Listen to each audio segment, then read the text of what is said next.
Hi.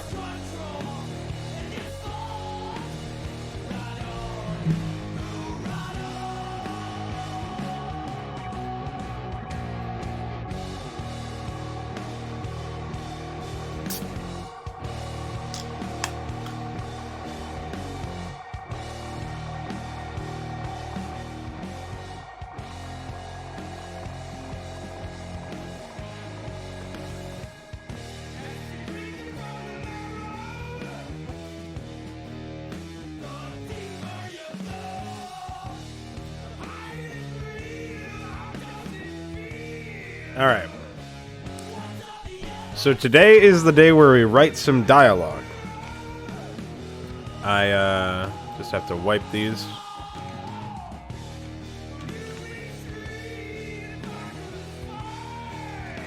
So, I'm thinking we need to change the briefing of the first map to include Steve, who's a character who's been in the game for a while. Been in Cullen's birthday projects for a while. And he showed up. He wasn't not in the previous one, but he's coming back for this one.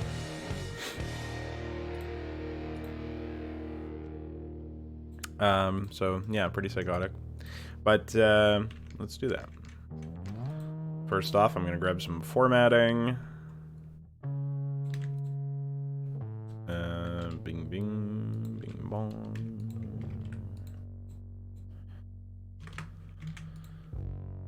All right.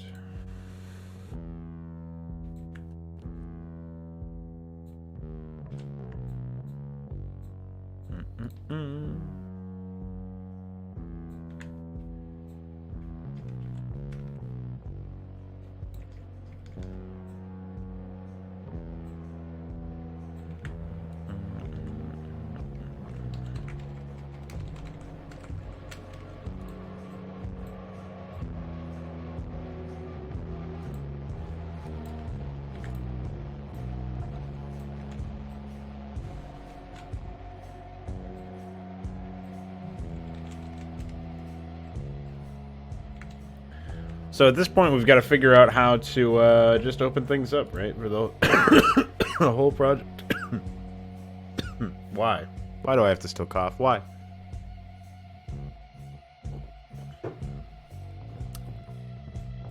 So I'm thinking...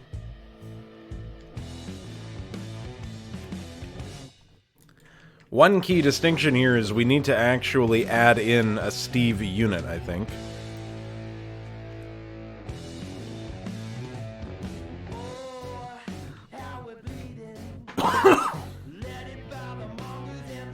Oh, okay.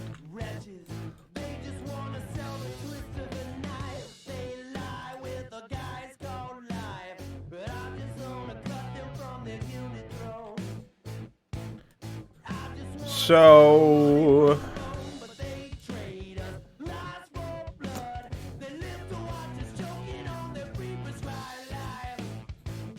it's actually quite difficult for me to focus on script writing when there's vocals, so I'm gonna put that album on hold. It was not unpleasant, just not what I needed right now.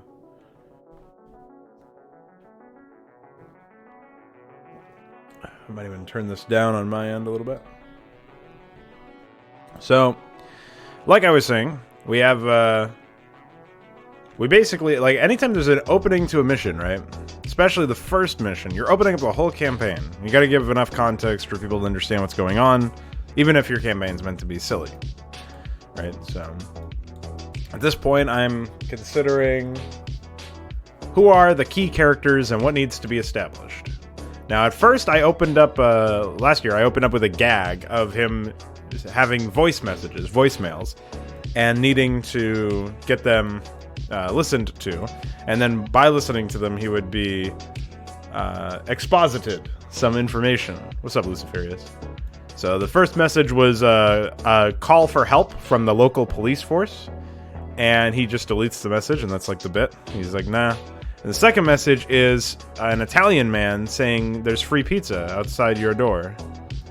And then when he says pizza, that summons his parents, and his parents immediately want pizza.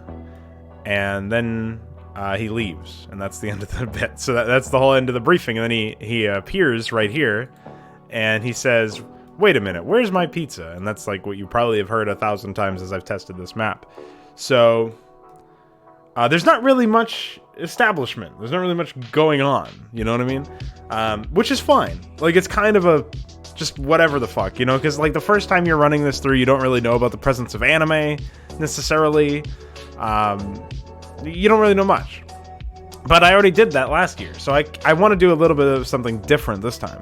Doesn't mean it has to be something really convoluted and lengthy, but I think something different will be useful.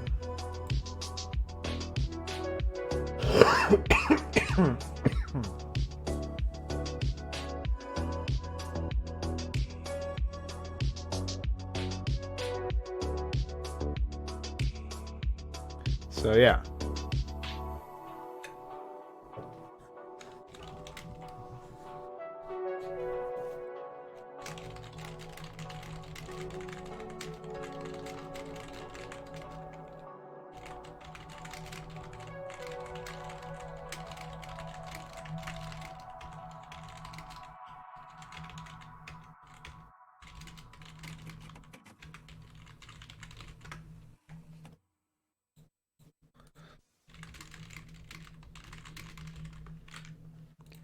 So, since we know our characters involved in this scene that we're constructing are Steve, presumably Cullen, you know, we got to introduce these two characters and introduce... Like, Cullen is almost the viewport into the world for everybody, not just when he plays it. Like, anybody is going to be seeing it through the eyes of Cullen, who's like this sardonic, sarcastic character that just...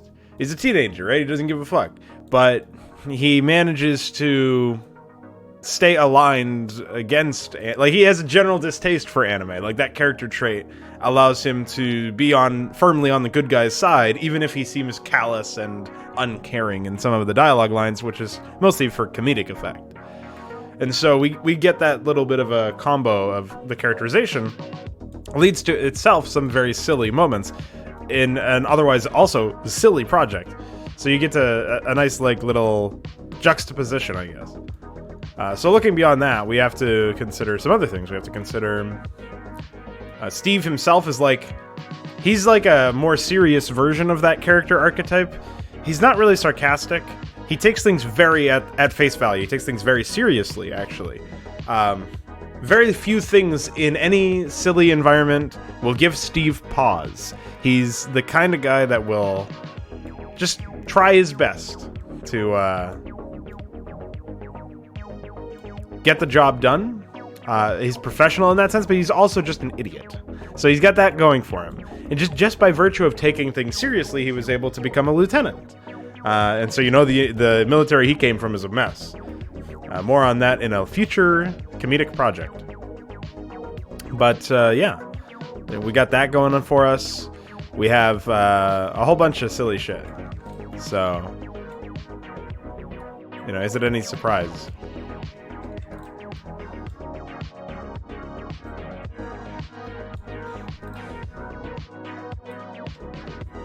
Trying to fix some terrain issues here. Alright, I see your vote for Asadar. Echo. I'll see what I can do in the future. I might be able to throw him in as a void unit, I guess. Anyway. What was I just saying? We have, so we have all this stuff, right? We have a whole bunch of different things that we can do here. So we have these two characters, and they've always played off well with each other, I think. Where, like, again, Cullen's like the sardonic teenager, sarcastic guy, and Steve is like the everyman that takes him too seriously, probably, and that leads to its own degree of silliness. But they make a pretty good tag team. So when you step away from those two, like, who else would be there? Like, I think keeping myself to the in-game was a smart move in the initial stage, but since I'm an AI ally on this mission, you know, it doesn't really make sense. I don't know. So maybe you know, Steve and Darian are the AIs, the macro players, right? And Cullen is the micro player. And I suppose Steve would get replaced with Cullen if you decided to... I don't know. I guess Cullen would just sleep in or something. If there's no micro player, right? You play as a macro player. Cullen just decides to sleep in, and that's like a dialogue event or something. Like he'll watch on his phone or something. He's too busy. I don't know. Some stupid teenager thing. Because he still has dialogue, so that can be an epic excuse.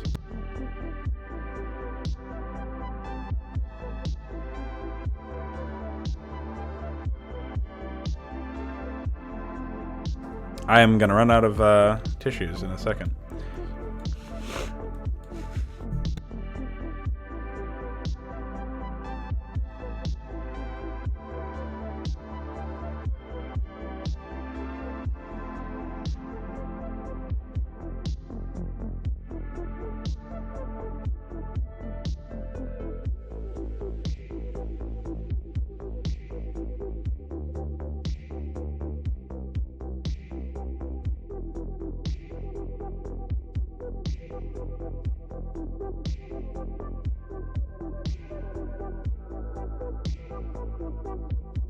Wow. I guess there was a lot in there. Alright, so we have our three characters. Cullen, Steve, Darian. Everybody knows who I am. So no character introduction needed there. Should the threats of the clans be made public? I think their introduction can remain here. The thing is, Cullen's already played a version of this map. And so I was thinking of whether or not to talk about that. Where, you know, for everybody else who comes into this, it will simply be apparent that all these characters have spoken to each other before. And so they have some history. It's not really like a plot hole or anything. They'll just greet them like, remember me, Mongo, or whatever. I think that's fine. So, I might do that, actually.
What a fucking mess of a briefing. Oh, I almost wrote chicken instead of Cullen. Oh, man.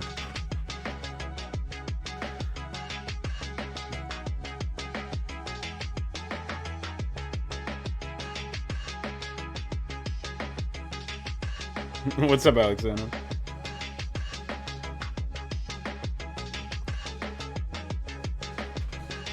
Is that an actual line from the Endgame? Endgame.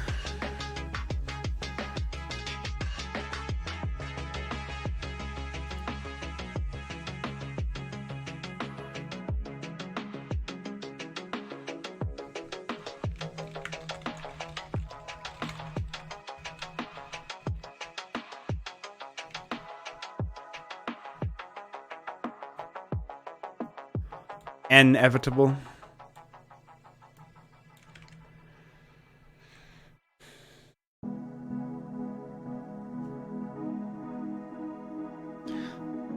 So what have you been up to lately, Alexander?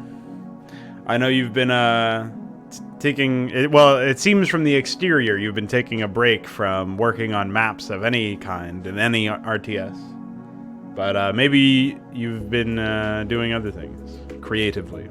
Or have you just not had the time?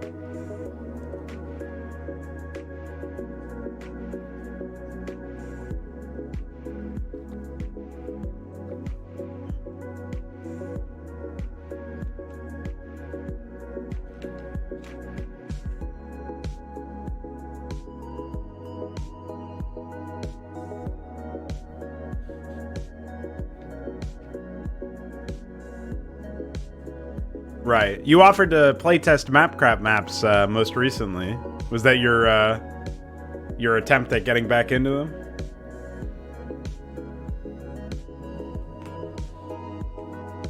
I wonder if when we end up playing 1.6, if we'll just play that forever and never play CSGO again. It's definitely going to be more performant, but I don't know how functional... Like, it seems like you have to jump through some more hoops to get it set up, which is usually the case for old games anyway. I didn't really look into it too much. But at some point I'll look into getting bots up on that, because it seems more reasonable than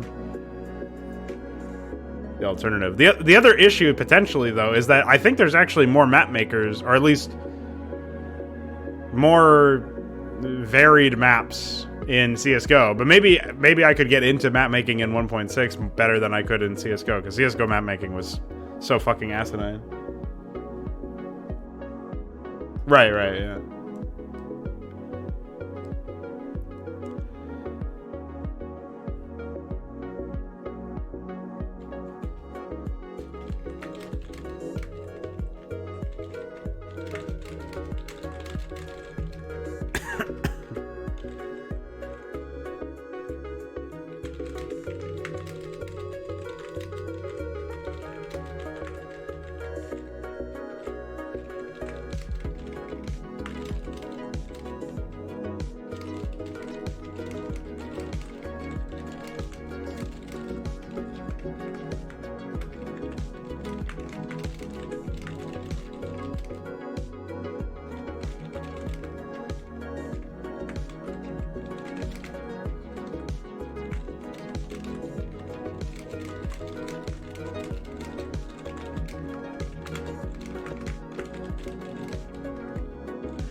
All right.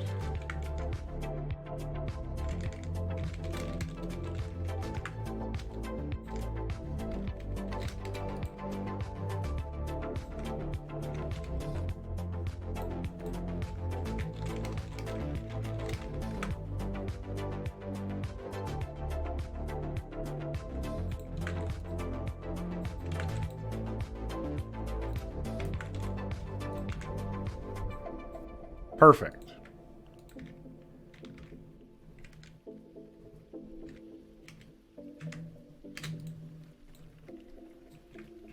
Well, we have our briefing.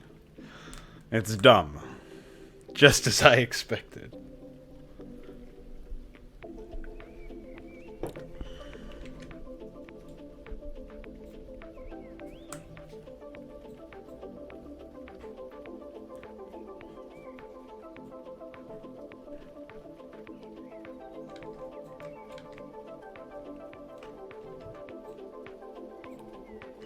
Oh, yeah. So before I go any further, I actually wanted to briefly, no pun intended, touch on the roadmap for Todborne going forward. So, like, step one, pretty much, is... Okay, I have four, not three. Four different, like, main things that I need to do before release. And reminder, release is in 11 days? A week and 8, 9, 10, 11? Yeah. So... 11 days. I don't think counting today. I think today would be the 12th day, right? I don't know. I don't know how math works. We are almost out of the double digit of days. So, since we have that amount of time, it's enough to get everything done, I'm pretty sure. But I basically need, like... There's things that I need from myself, things that I need from iQuare, and things that I need from DF. And,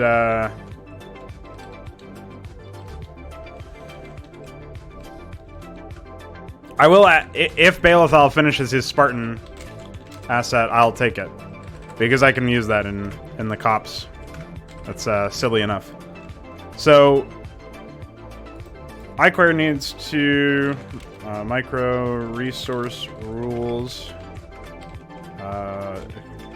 Colon, class, abilities, functions, upgrades. So this is pretty much all I need from iQuare. There might be like an outside chance of needing something like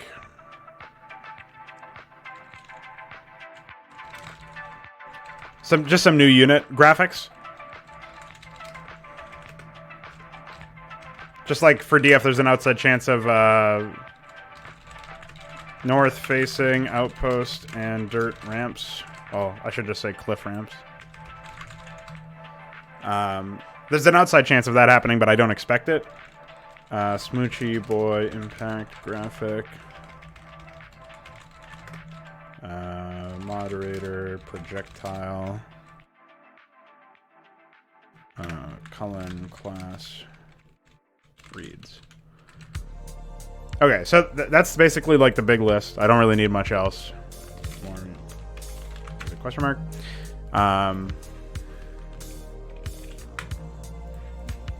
So for me, like obviously most of the stuff is going to be for me. I have to do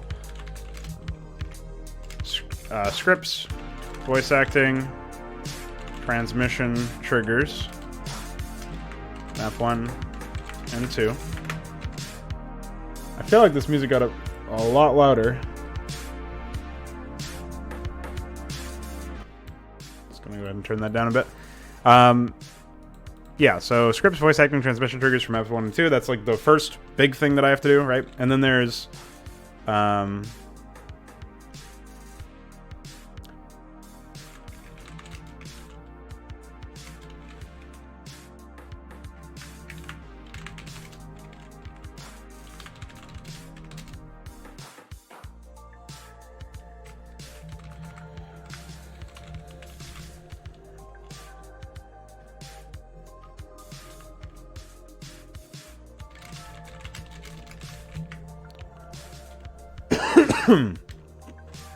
I would say Furry needs that as well.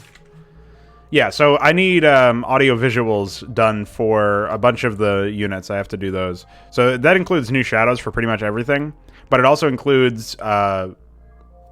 I don't think I need any more sound effects for the existing units, because I've done it for Fanboy, Activist, and Furry. I do need new reads, like visual reads, like projectiles, particles, that sort of thing. And I need, for these 3 listed units, I also need to do some sort of change for the...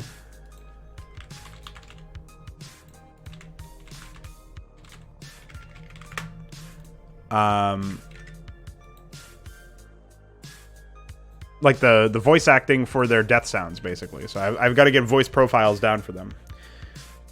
In an ideal world, I would also have unit quotes for all of these units. So like unit responses, because Cullen has a mind control ability. And so I need to, I would ideally like to be able to ship on the 30th with complete voice acting for all of the units.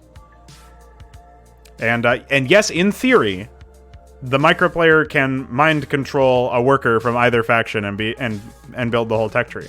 So that's where there's like command icons and tran wires and all this other stuff that the UI that we wouldn't normally see. There's an outside chance that happens. I don't think Cullen would do that in his own playthrough, but I want to keep the opportunity alive. For the microplayer, I may balance that out by making it so that the police tech, their ability to actually build stuff is removed. Like, disable the units, all the buildings for each race in unit settings for that particular microplayer. If I do that, though, I would still like to... I don't know. Maybe that's fine. It still feels a little gimmicky, but at that point, it's kind of like, why mind control the...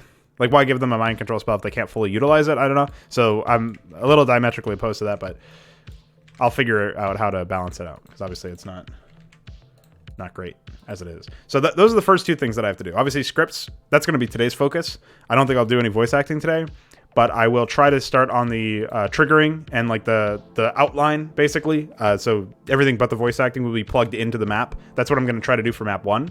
I'm going to try to finish the scripts, like at least a first draft of the scripts for both maps, and then start on triggers. And so I can bang out most of this stuff today's stream, and then, you know, finish the triggers and maybe do all the voice acting for one of the maps, beyond obviously Cullen has to do his own lines. I can do the voice acting for everything else. I can probably do all of the voice acting for map 1 in one sitting, maybe tomorrow. And then Tuesday could be another map. And then Wednesday could be something else. I don't know. But I should be able to do all that then. So then we have audio visuals. That's basically polishing off the units, right? And that's unit responses. Unit responses for anime.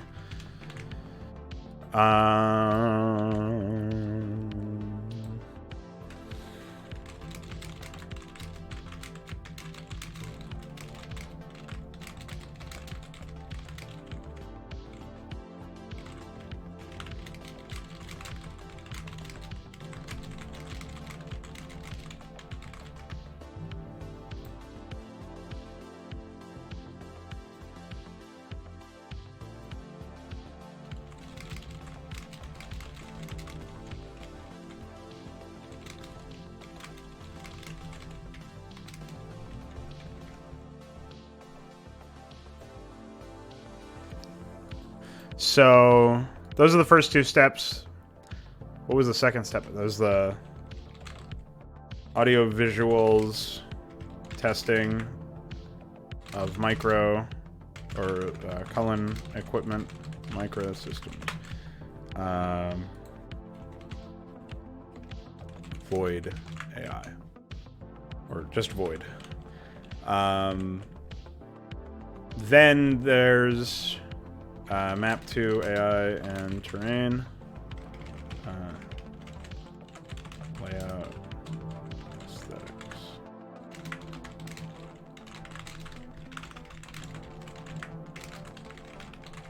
Okay, so we have our system here. So pretty good, I think. Okay, so in map 1, there's a list of...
I really hope we can get, that's another thing that I'll throw in Iquer's pile here, is,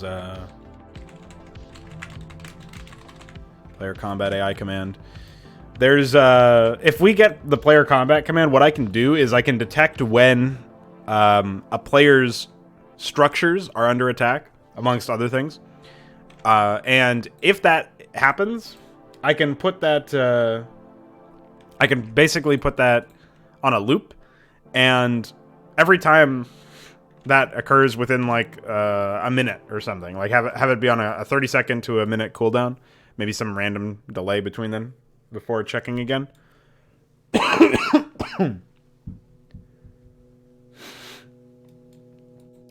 And then I can fire off AI ally under attack transmission, and that can be stuff like this. So that I am looking forward to, if we can get that done.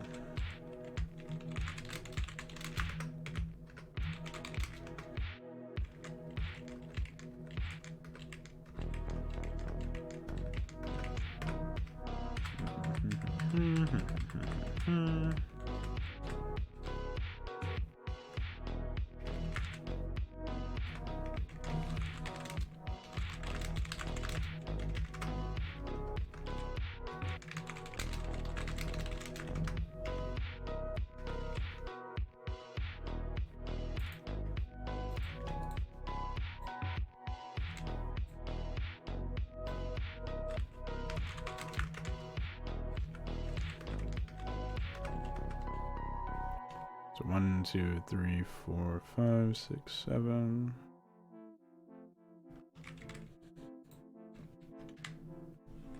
Oh. That was supposed to be. Wait, no, it wasn't. What the fuck? Why did I do that then?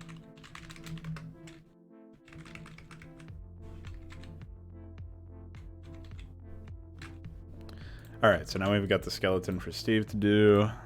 And let's block out. What are you asking me? You're talking about the translation of this?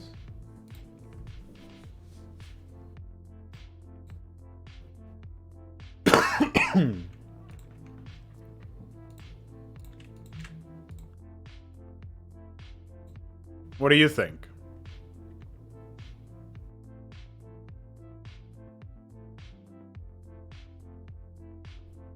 The fuck is this?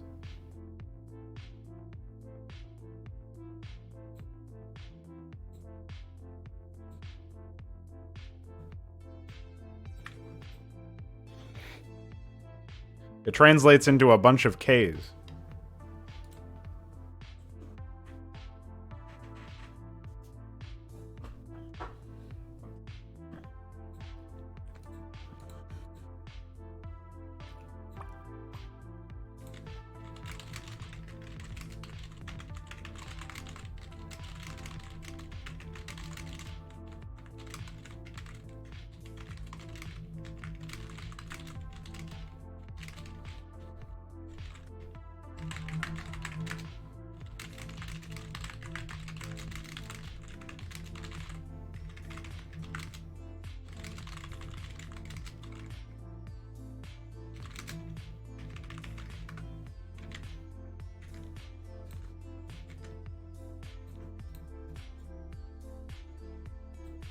Yeah, I'm not even gonna try that one, dude.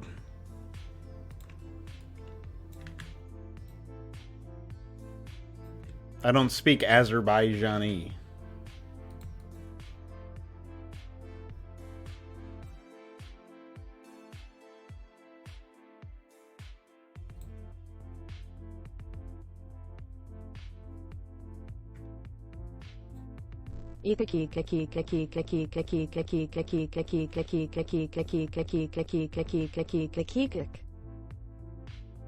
That's what it translates to.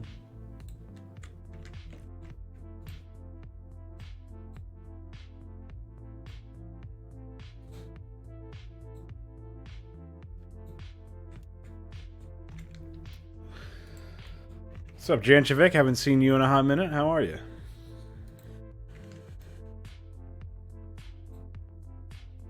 Alright, so we need to do Tadu.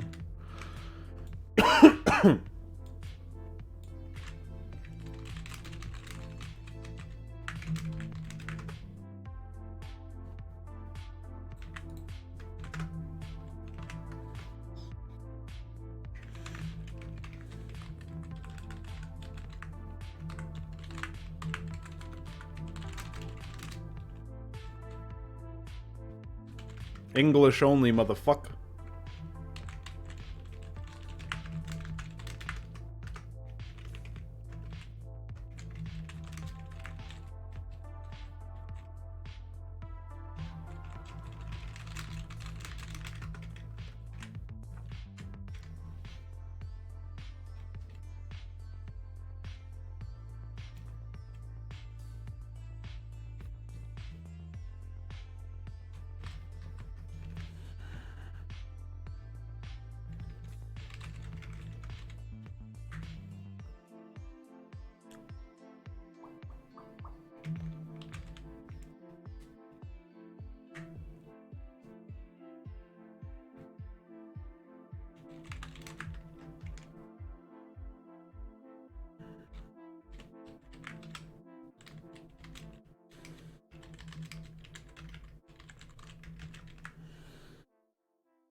Oh, okay. So you wanted me to try to pronounce the the message? I don't even know what those letters mean. There's I don't know how am I supposed to do it. I would just try to translate the letters into what the English equivalent is. Like I'd be like Nuzna Pestro Ortizik Yurat. That was what that's what I would say, and I'm sure it has nothing to do with whatever the actual pronunciation of that is.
Here's an experiment and a half. Let's see what I can do with this.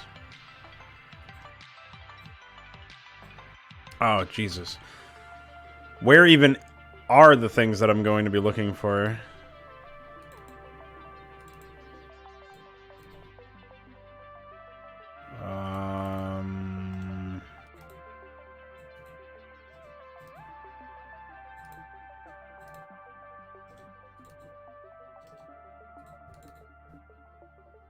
I think it's in here.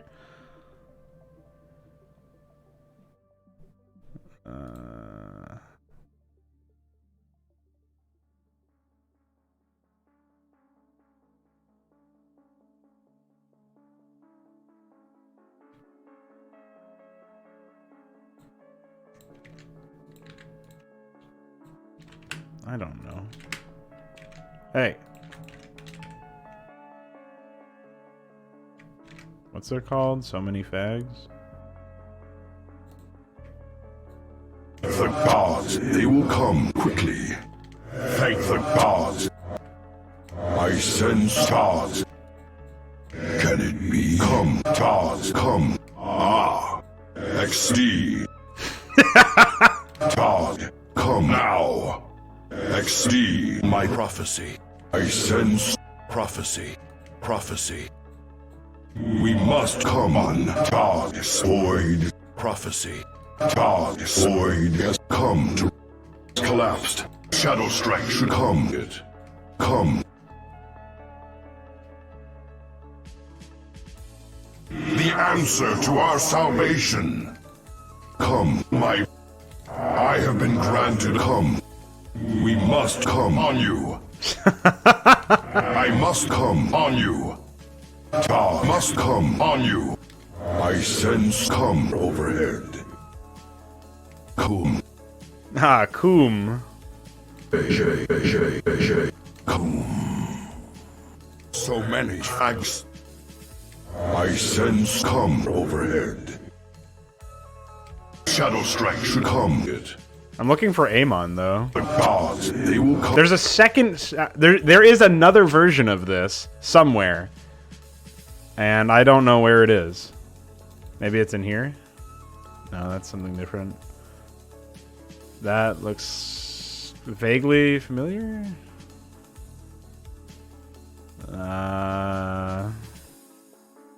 I'm glad that it's just in a folder called gay with no context. Man, I really should have been better at organizing my shit. Hehe XD fall. Ah, Todd. I must come. I come you. I now you come you. I come you come now. I void now. Leave I come on you. Now leave I come on my void. My grip on my void has collapsed. The temple of Todd has collapsed. My come must be careful. What a fucking disaster. Be careful. My come now. Grips, fags, void them if you can. Todd. You must now come on my temple of Amon. What the fuck? Leave my void. Come on my D-A-D. My DAD, dude. Amon. XD. Force come. Amon. My. Alright, right here. Amon. This is what I needed.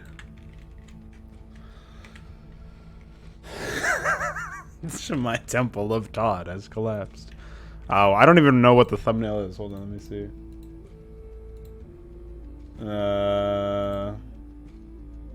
What is it? I don't know. Was it this? Oh, I think I took a screenshot from the test map or something. Right? Hee hee XD. So I did the hee hee XD right as I don't know if you're familiar with Tyler1. He's a popular League of Legends streamer. And I think alongside that and I'm a Cutie Pie at the time, is another League of Legends streamer, they both were like, the hee hee XD meme was like a big bit in the League of Legends community, and so they all did it. And so like they were all like really big on it. And I thought it was just the stupidest thing, because XD has always been a retarded like emoji inside joke that my friends and I have always like used in some way, shape, or form to like make fun of people. Like we would use it ironically to make fun of people who use it unironically. And the fact that everybody started spamming it all the time in every fucking match was simulation. And so we ended up doing. I managed to get Zertul to say it, is the bottom line, and that really destroyed all of my friends who I sent that to at the time.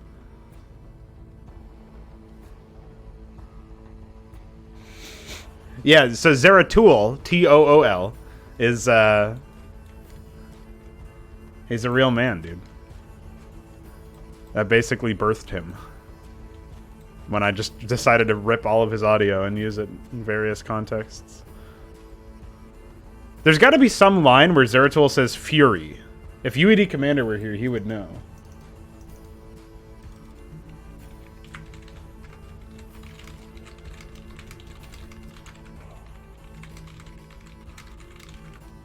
Because I basically need to take Zeratul lines and fuck them.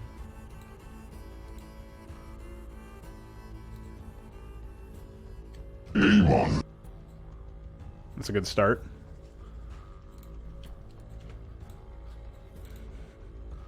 Amon.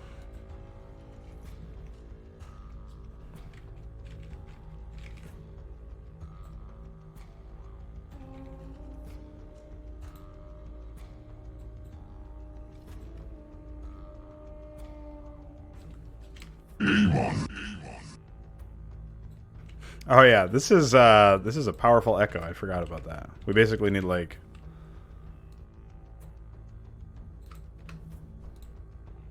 Amon. I need to like take this and I need to lower the delay. Amon. There's a reason why it's called the Blizzard echo. That's almost it. Try 675. Because it's so dumb that that even exists. All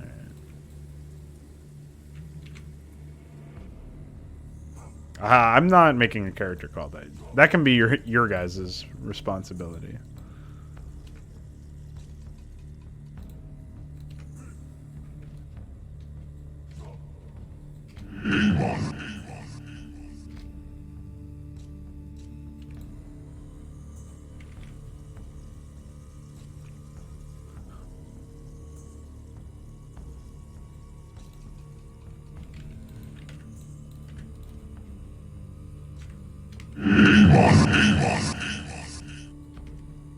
All right, so that'll be our Void Man, the Void Walker.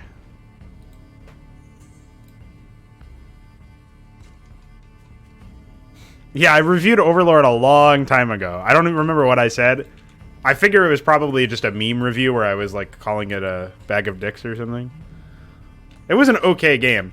I sort of enjoyed my time with it, but it was mostly based on like atmosphere or a general sense of insanity, and not really that much on the actual game's mechanics. I have a yeah, there's just like I have a really old Let's Play of it.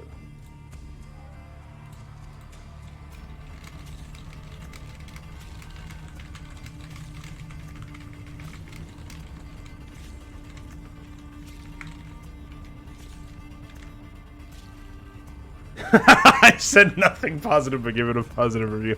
Yeah, that's because I enjoyed my time with it, but it wasn't because of the game. It was like, I'm such a weirdo that I appreciated it in some way.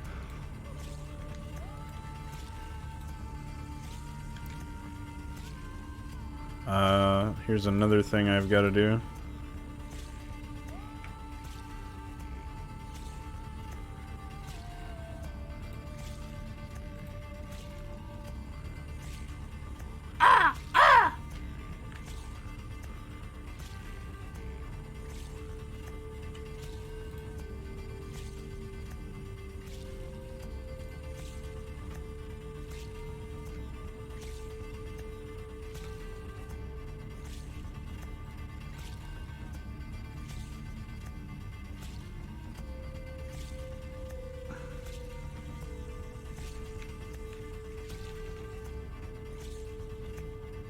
What?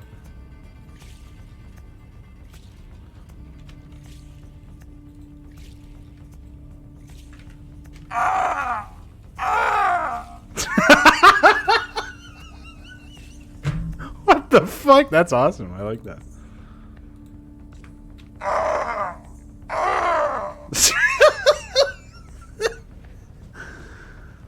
That is a tortured soul.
Now that's AIDS.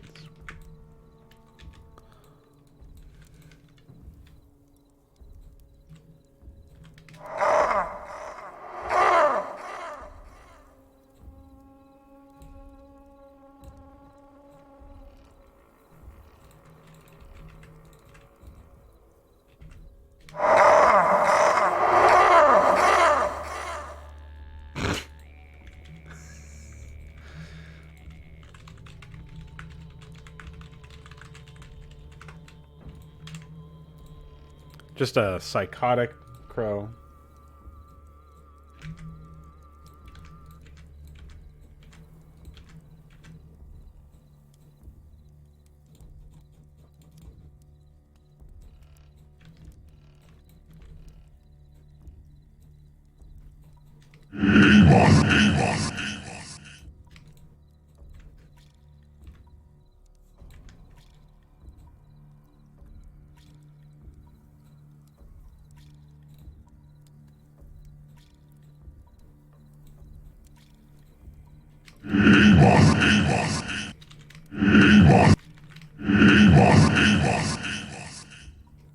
There we go.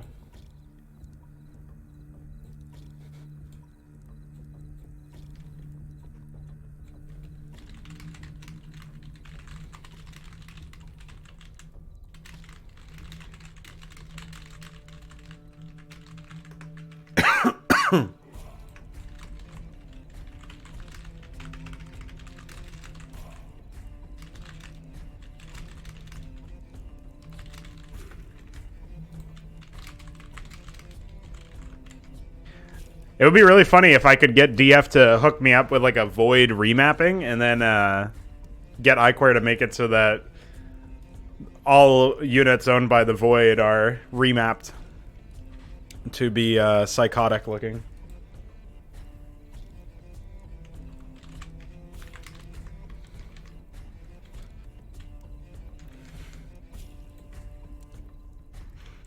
Because then it'll just be like a more retarded version of what Blizzard did, which is pretty good.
Alright, so Iquare just sent me the materials for the plugin that will allow resource cloning from allies and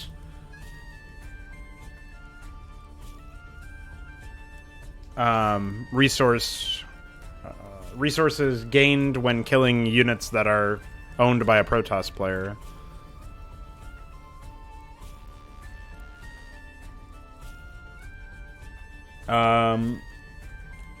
Yeah, Wings of Liberty had way too many micro missions and psychotic gimmicks, but I will concede that the campaigns that came after it made it look much better than it actually was. Like, by comparison. Heart of the Storm was... It's still in the running for the worst. I say that Legacy of the Void is worse than Heart of the Storm. Like, they got worse as time went on. But I also understand why people would just claim that the Heart of the Storm was the worst one.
Yeah, I mean, the problem is, like... I don't know, man. My playthrough of Legacy of the Void, I basically lost my entire mind, so...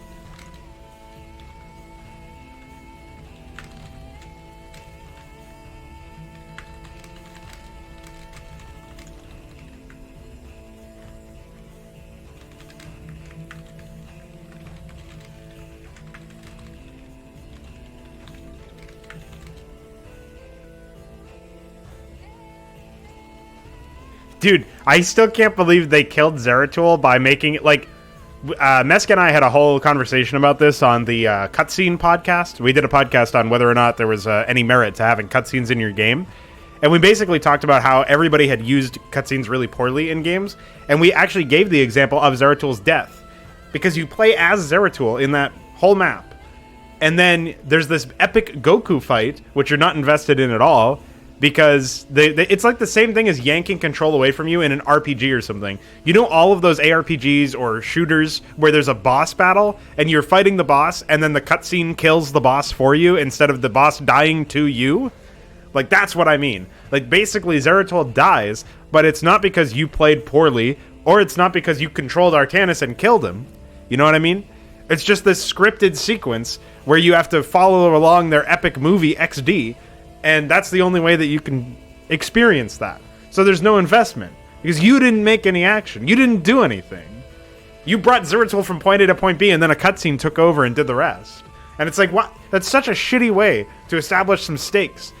Like, you could have Artanis blow up a Nexus, have Zeratul pop out of the fucking Nexus, and be like, Artanis, the void has surely taken you. And then Artanis says, yeah, and kills him. And that's way more impactful. Like, that's so much more impactful for, like, the player playing as Artanis to execute Zeratul in that situation and be like, wow, I did that. You know what I mean? Like, it's way different than having it be done through a cutscene. They all die through cutscenes. Tychus dies through a cutscene, and it's, like, the shittiest plot twist ever, where it's not even really set up very well. Like, it's technically set up, but it's done in such an asinine way, where it's mostly through cutscenes anyway. And there's no information based on how he is in the map or how he is in the campaign that Tychus would be like a double agent. You know what I mean? All of that information is actually done through cutscenes, right? So you have to engage with content that does not engage you at all, which is the cutscenes, in order to get valuable story information for the end of the game. And Tychus dies in a cutscene. And it's not like he betrays you in the map and tries to kill Kerrigan. And so Kerrigan's fighting you and Tychus on opposite sides of the map, and you've got to kill Tychus before you can secure Kerrigan with the artifact or something, which sounds like a more interesting final mission anyway. But like, you can see where the stakes of the battle, or the stakes of the events that happen in the story, are completely stupid, and they're established in such an asinine manner. Where, like, if you really wanted Tychus to betray the player, you have to have that happen in the map, or it doesn't have any fucking consequence.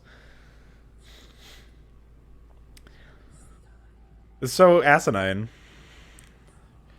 And of course, yeah, you know, Mensk dies in a cutscene too, but at least, like, most of that map, the final mission of Heart of the Swarm, you're actually sieging his castle. But still, to not have to kill him in a cutscene and have Raynor kill him too, or basically allow Kerrigan to kill him. Like, Raynor saves the day out of all things.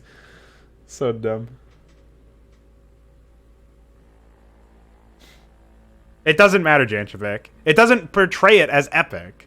It portrays it as the cutscene killed the fucking unit. Or the hero, or whatever, the character. It can be so much more impactful if you actually are making the decision to execute the character.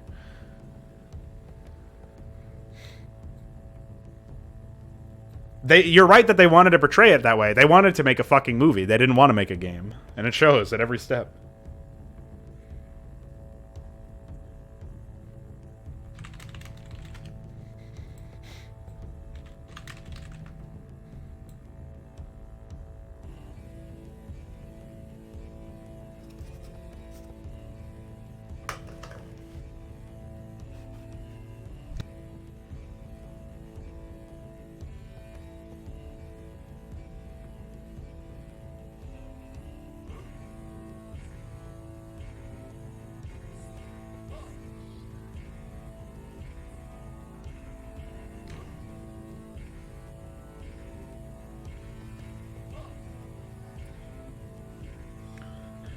Well, Phoenix had no personality in the game. He didn't do anything that was significantly challenging. So there was no impact to defeating him. Even if he wasn't there, it didn't feel like there was impact to removing his presence on the map because he never threatened you in the map. He never did, like, epic tactics or stuff that was, like, really going to force you to play the game well, which is why engagement and challenge is so important, especially in an RTS. Because the strategies that a player uses, that's most of what you have at your disposal when it comes to just handling most of this stuff. Like, that's what you have. That's pretty much all of what you have. In that sense.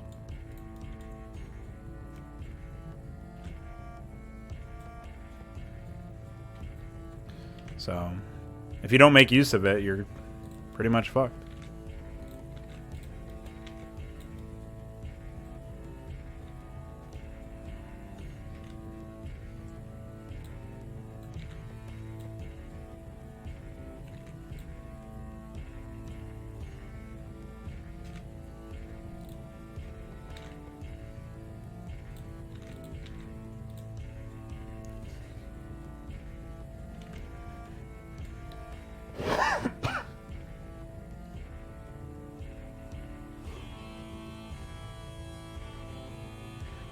No, I mean, Phoenix doesn't use any tactics. He doesn't feel like a commander of an army.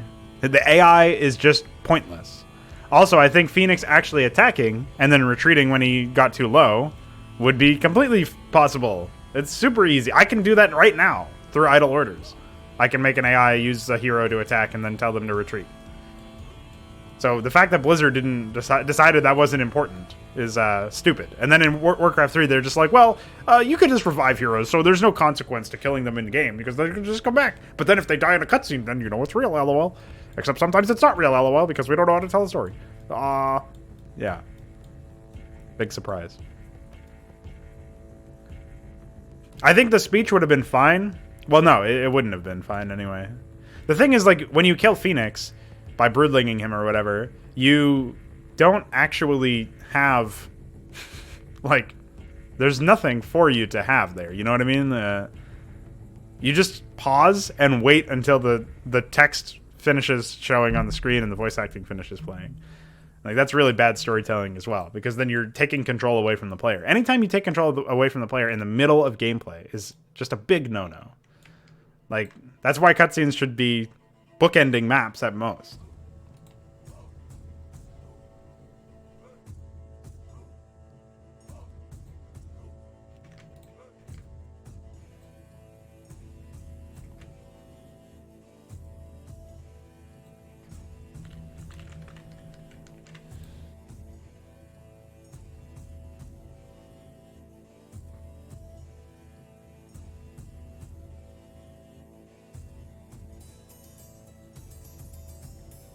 I'm not saying that it was perfect execution, obviously, but it's way better than having to watch a cutscene and have the cutscene kill the character.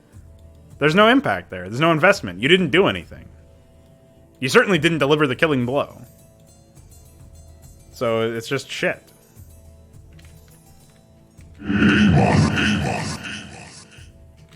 There you go, UED Commander. I had to do that to you.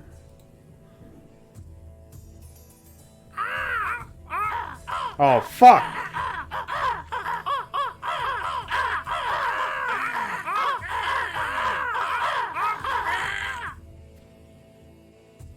Thanks for reminding me. No, it's not. There you go.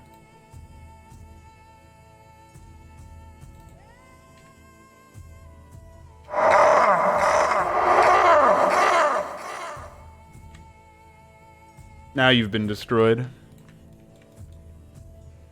Void Cacophony.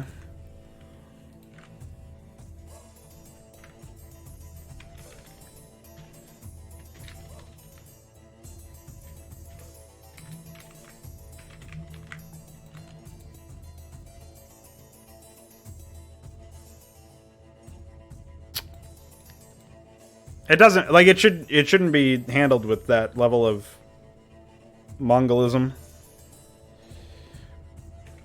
For one, those always take control away from the player anyway.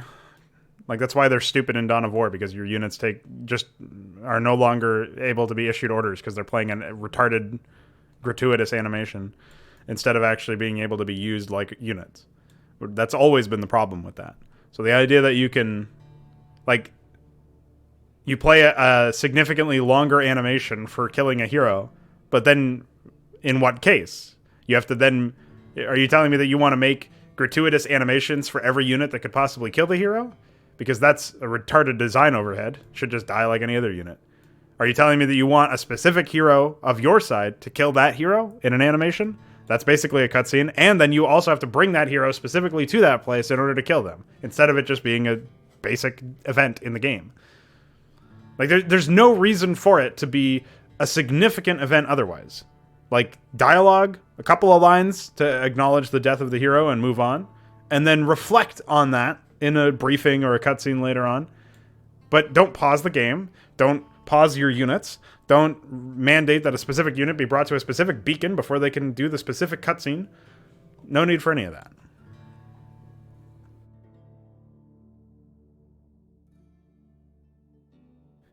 Like, people, even as poor as Blizzard executed the strategy in True Colors, where you execute Duke and more importantly Phoenix, because more people were invested in Phoenix, people still felt that was impactful. And nobody thinks, as far as I've come into contact with, nobody thinks it was more impactful to kill Minsk in a cutscene. You know what I mean? Where they had no control over what was happening. It doesn't need to be a micromanaged thing. You know what I mean? It doesn't need to be anything huge. Literally all you have to do in every single one of these situations is make it so that the player has control over the life or death of the unit, and they kill them as an objective.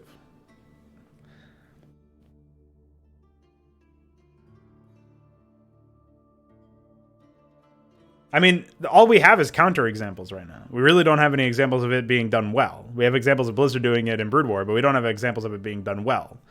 So you'll have to wait until Inconsummate comes out. Yeah, I mean, some people had different preferences, I guess.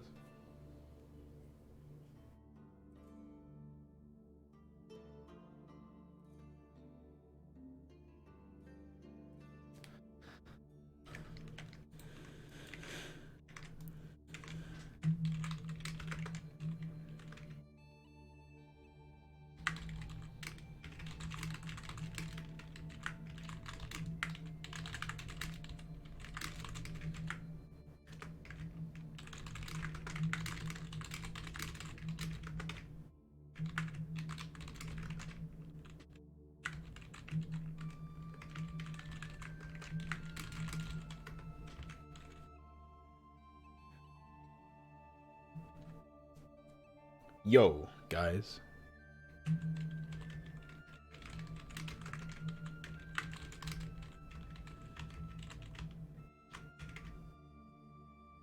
I don't know what that means, but congrats.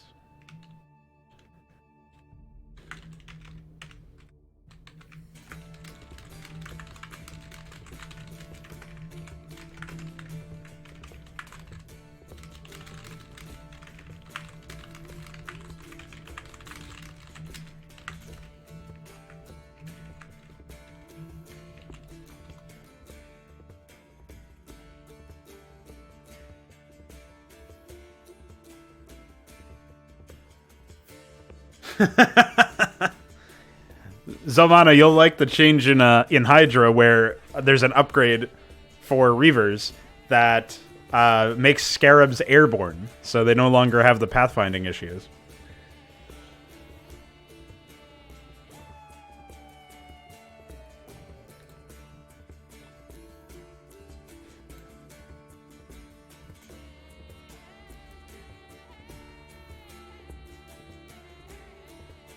Yeah, I mean, the whole fact that Kerrigan was focusing on killing potential allies against Amon, the Dominion, and ruining that empire, in addition to also killing their leader, like, that's so insane that they thought that that was a reasonable thing to do.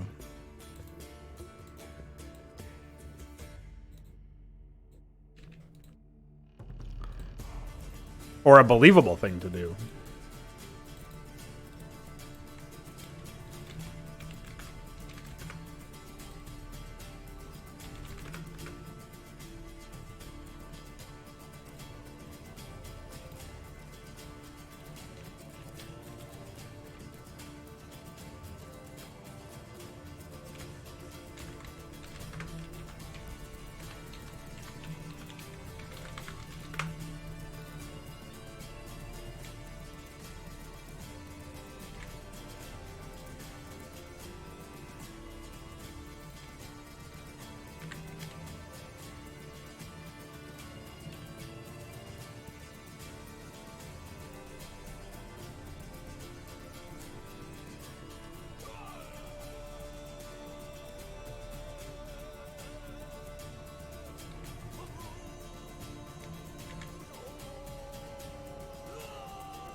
I don't know why the shadow turned into that color, but...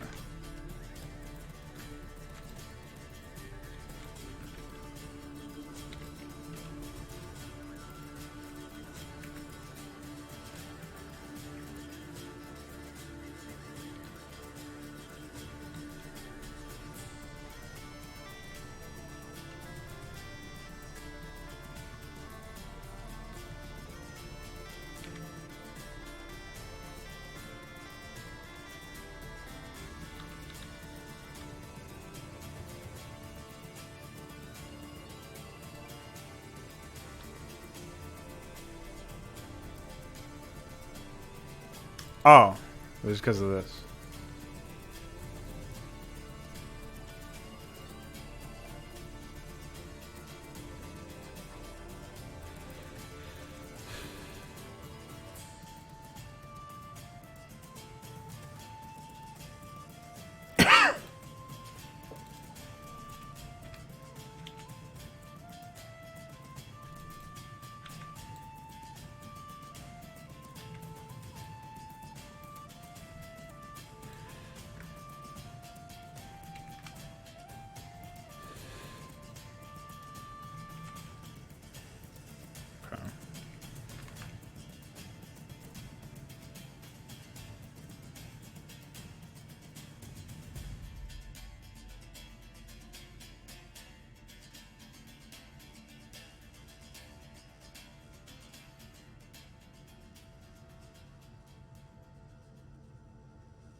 Basically N but female.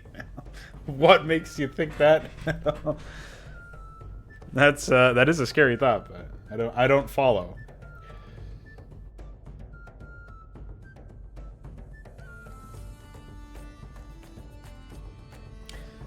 Well, for whatever, however helpful it may end up being,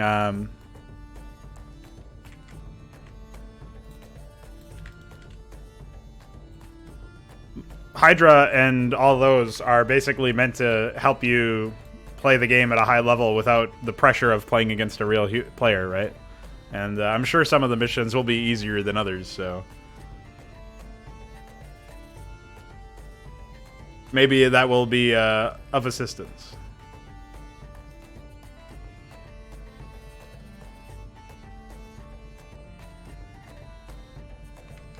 And yes, Zealots will indeed win against tanks. Oh, okay. Yeah, that's true. I forgot he is destroying his own world. Yeah, that's that's psychotic.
Ah, what's up, Frosty?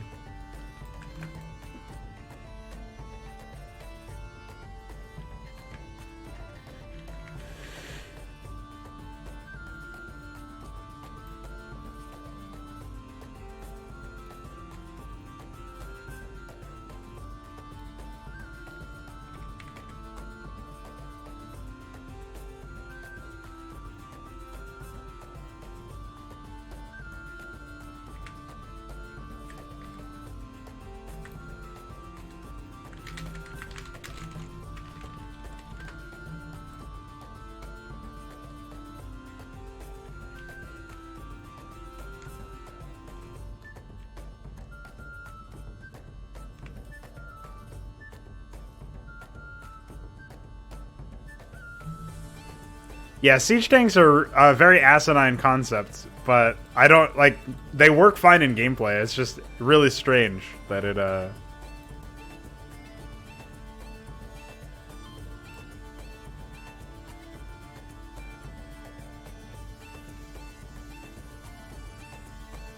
that it works the way it does.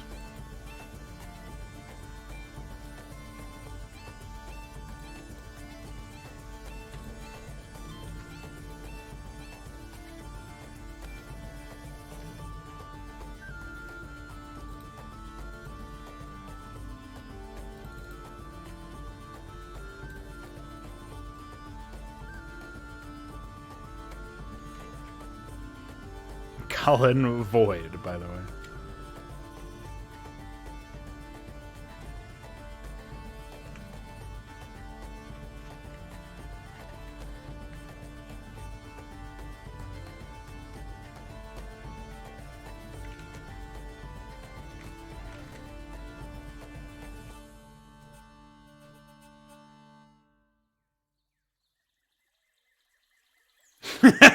Yeah, I'm glad you like that.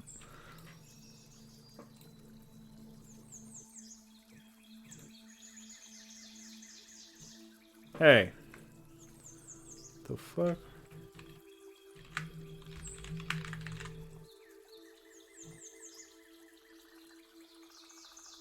Syntax error, Russian smiley.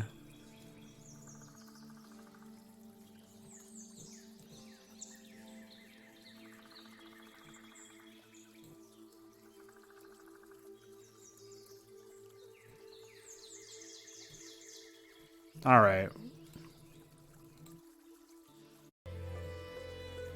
I don't need nature sounds.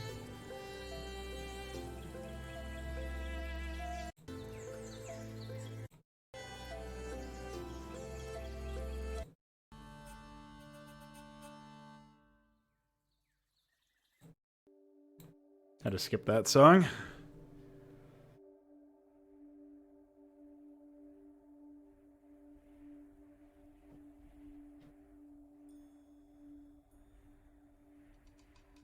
Yeah. Russian smiley, dude.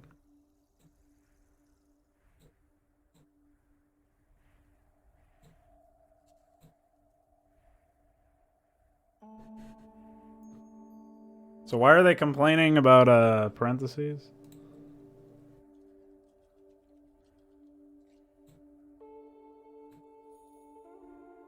I don't even see any open parentheses anywhere. That didn't get kissed.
Well, at least I didn't write the code, so I have no idea how to fix it.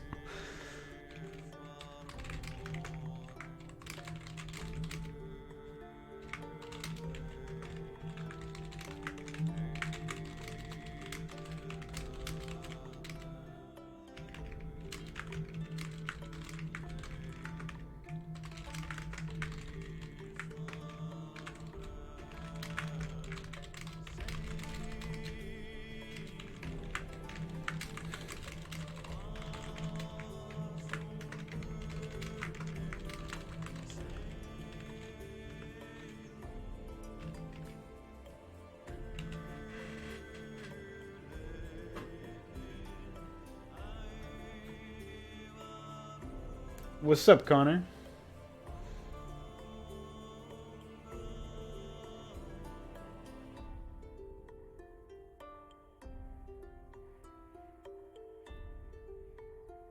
I don't recommend listening to any audio from either of those two games. It may result in some brain damage.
Alright, let's continue writing this script.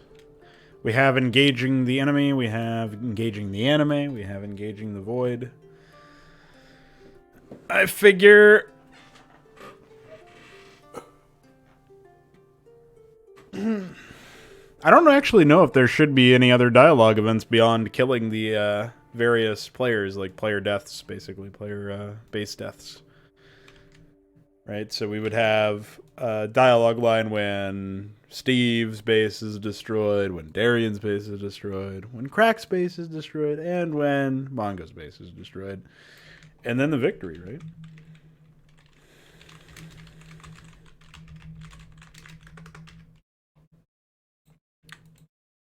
What more is there?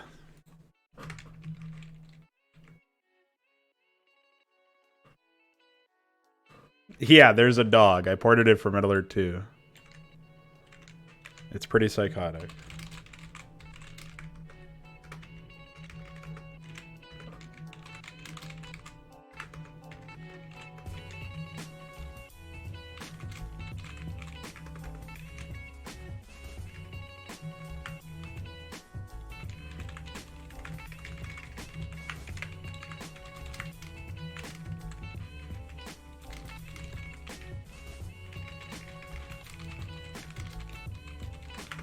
I guess there's going to be a few other dialogue events now that I think about it.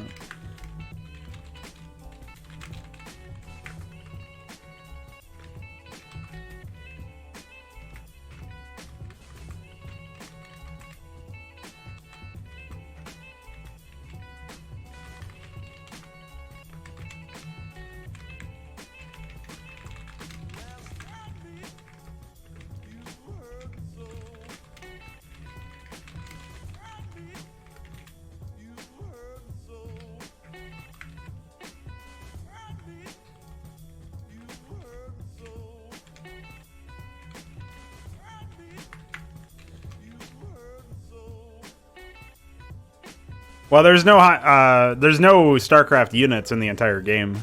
I've replaced the police and the anime or the Zerg and the Terran entirely with anime and police. So, but I'm sure I could throw the dog graphic into conventional Starcraft. It's pretty dumb. You don't even have minerals and gas anymore. You've got donut fields and coffee mines. Well, they're just called donuts, not donut fields. But yeah. It's a pretty good bit, man.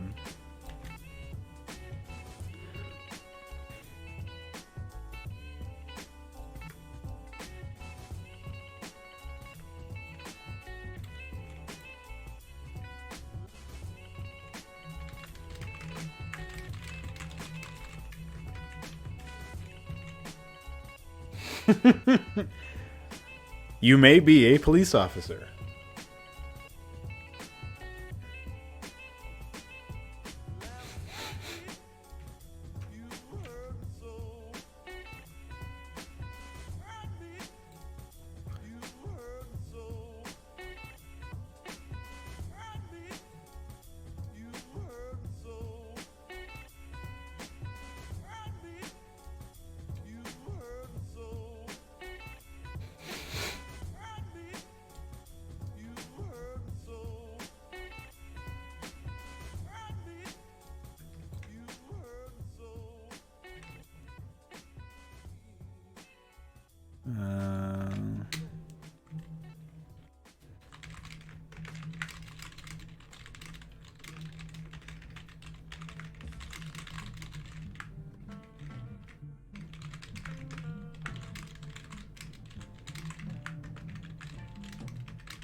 Right. I'm not really a coffee person, but I don't mind it. But it's not something I gravitate towards. Instead, I usually grab some G Fuel or some other like light energy drink where it's made from a lab, but it's not crazy amounts of chemicals. So I don't think I've had a donut in like a year. At least. It's very rare when I indulge in stuff like that. Because I can... If there's not even, like, any nutritional value, I cannot feel good about it at all anymore. So it's probably just as well, but... Like, I haven't had candy in a long time. Certainly not regularly. I think I had some Christmas. Because there was some in my stocking. But even then it was like one piece a day or something. Really rationed that out. But I used to love soda. I used to love candy. I used to buy so much sugar shit. Now it's try to stay away from that if I can. Hey. Oh, it's you. You're now following me. Thanks. At least I think that's you.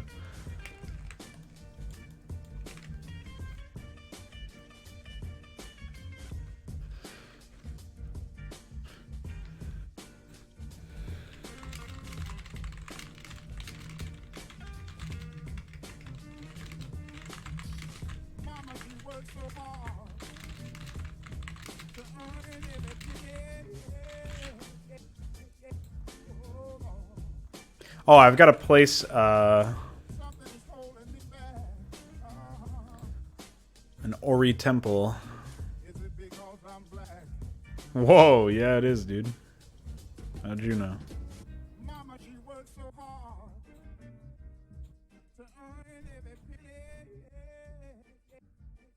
Yeah, that's nuts.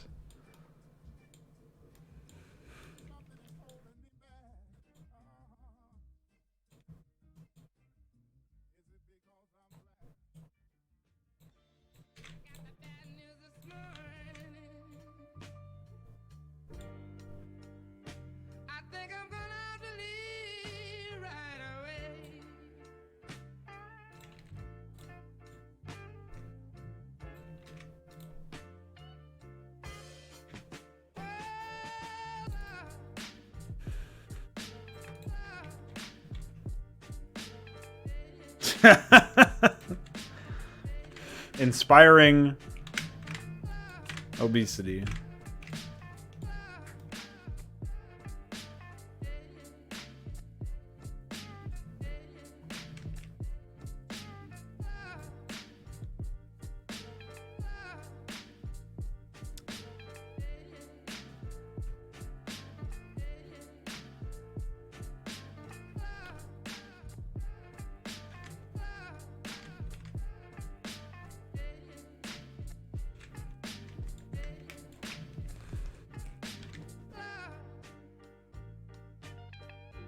Thanks for the PSA.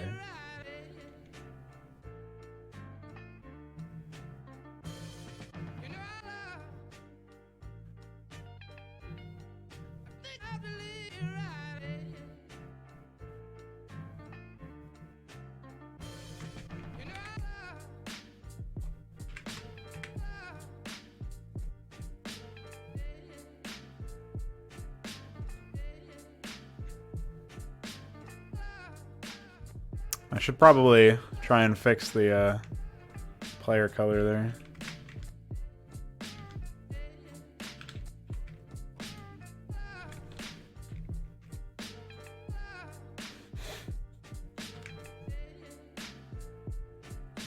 Yeah, if you can afford it, then I'm sure it's great. First mission is called 3. No, first mission is called The Three-Peat. But I might change the title now.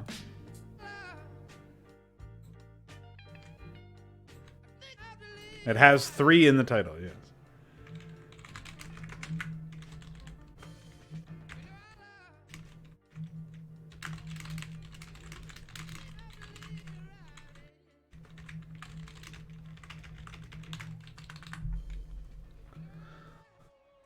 The third one is called Sacred Crows.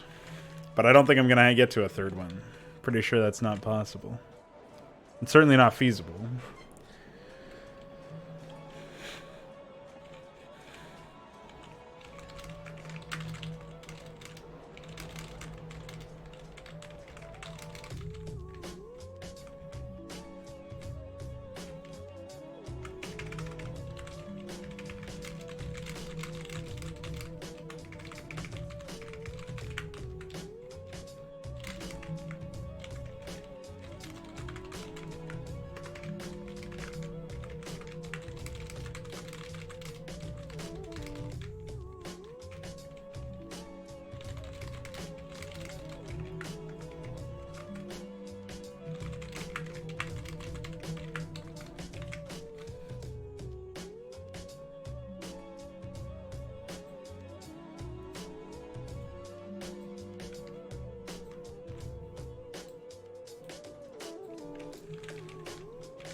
You still love him, although you're not Carbon up.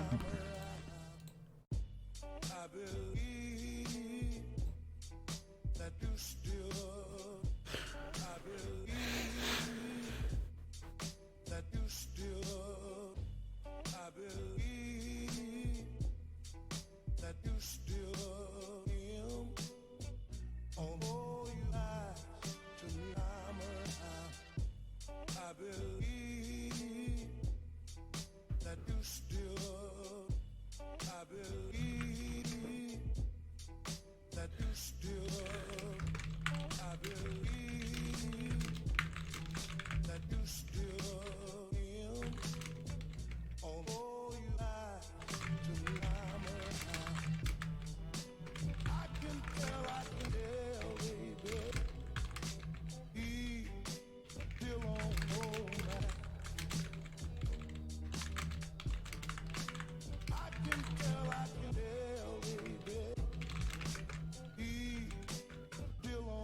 This is what it looks like for me.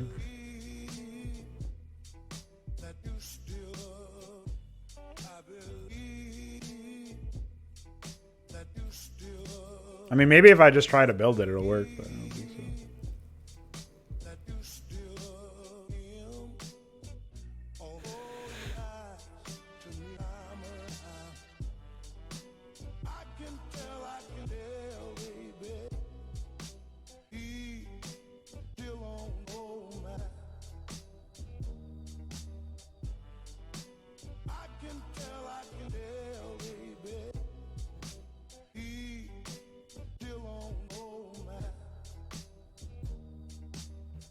Well, it still says the same thing of syntax errors.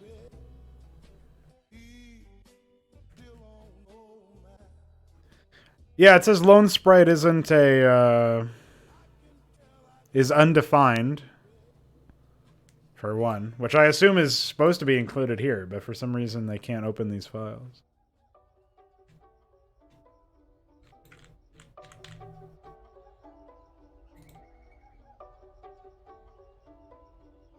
Isn't this the one?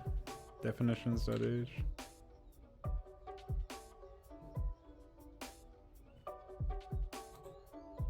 The files are here, so...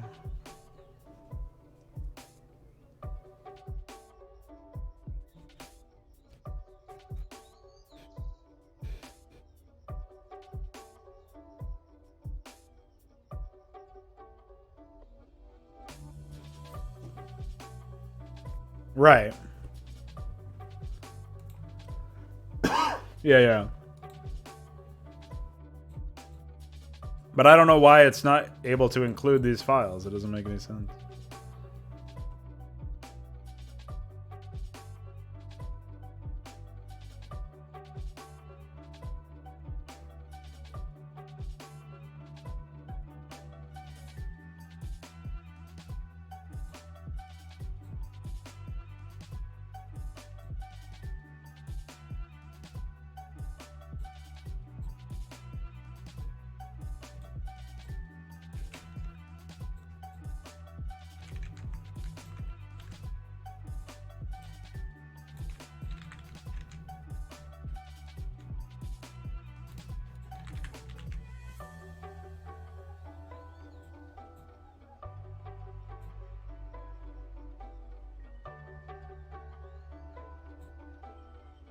Alright, it doesn't highlight that anymore. It still says that there's syntax errors over here. And it still says it can't include this.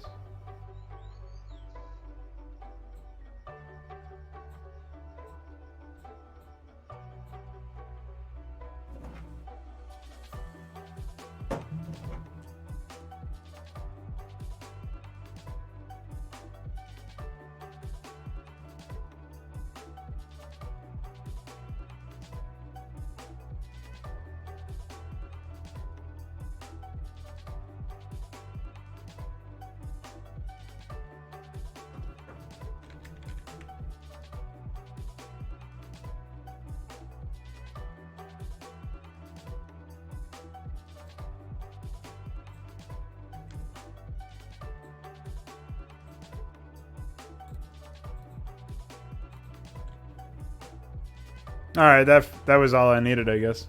I fixed it now. Because it compiled anyway, so... Now I just need to fix the issues with, these.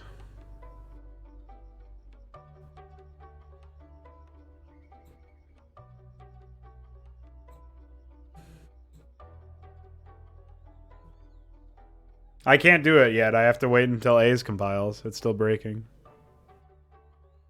These 3 errors.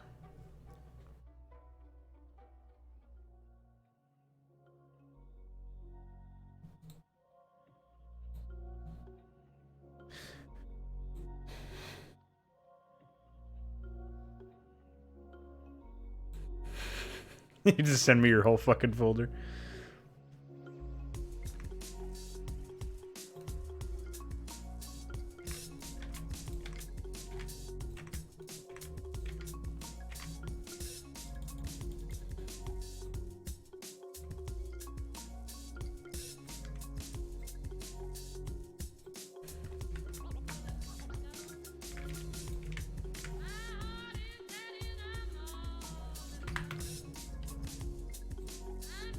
What's up, Bailiffel?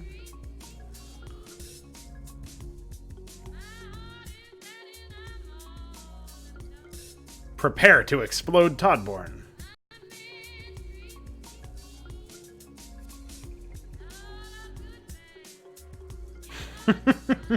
Prepare to explode Todborne.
Are you my dog? You? Maybe? Hold this book. Huh? Doesn't appear to have done anything. Yeah, no. Like, yeah. What is that?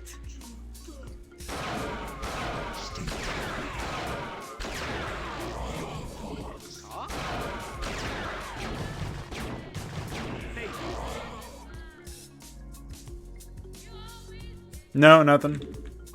I have it enabled in my config that I just added.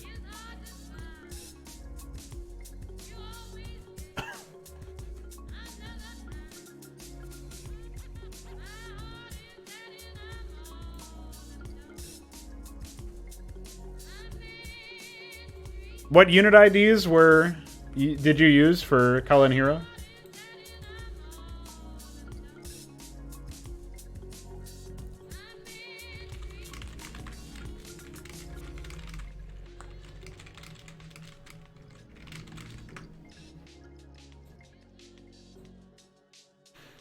I'll be right back. Gotta use the bathroom real quick. Then we'll get to the bottom of this.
Hello.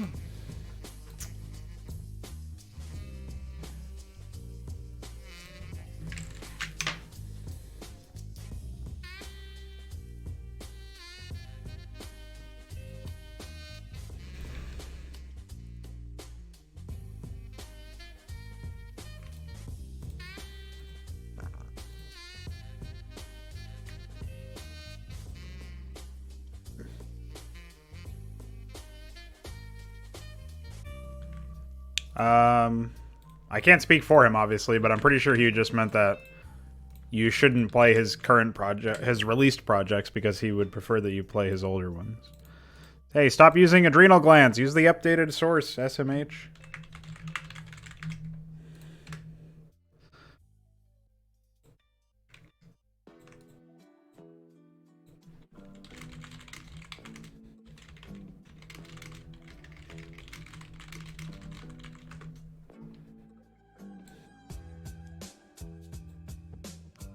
I mean, you can, obviously they're free to play. It's just the situation is like it's such that he is not, you know, it's a bygone era type thing. You know what I mean? That's my interpretation of it, anyway.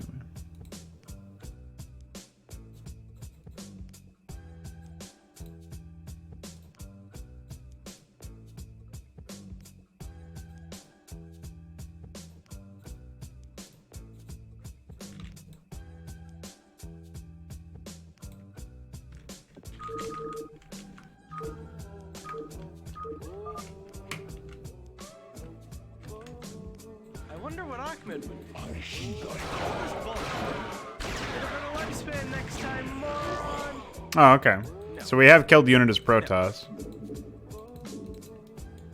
Were you just Maybe the unit doesn't have a cost in unit stat. I would believe that, actually.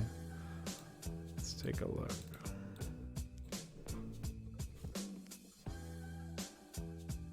Reporting for action. No, it has a cost. It's 100 minerals.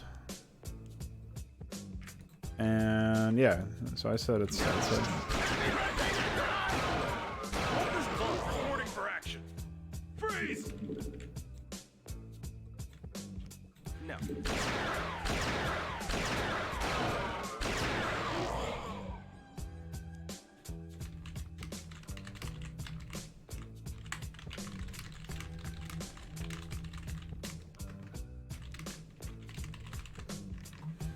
Fame. Maybe? No.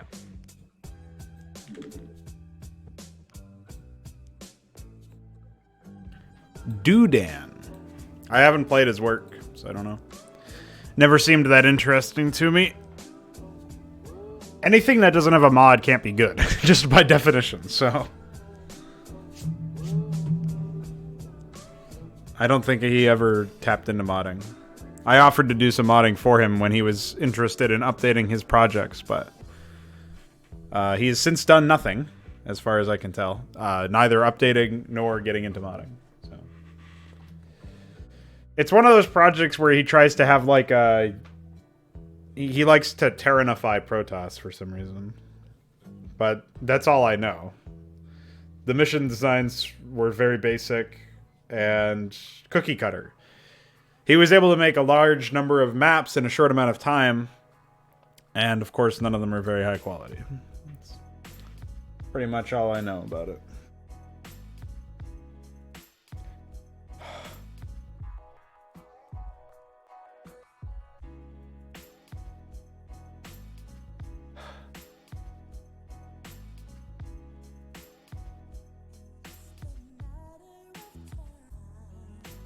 Well, I don't think he wanted players to take the campaign seriously at first, but I think at some point he became a little too cooked out for his own good.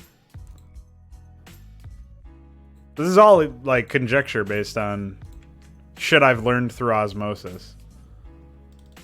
So bear that in mind, I suppose.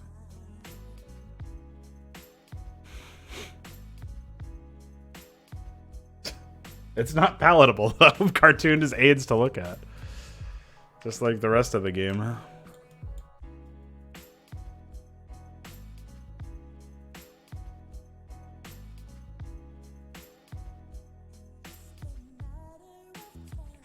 Alright.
Easy to identify, you say, about cartooned, maybe compared to remastered.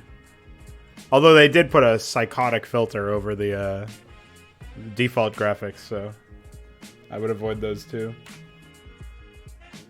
Steve is a character from Sigma Squadron, from the Sigma Universe projects. He was actually the one who he was in every Cullen's birthday project besides the very first one and the 2019 one, last year's. Now he's come back with a vengeance.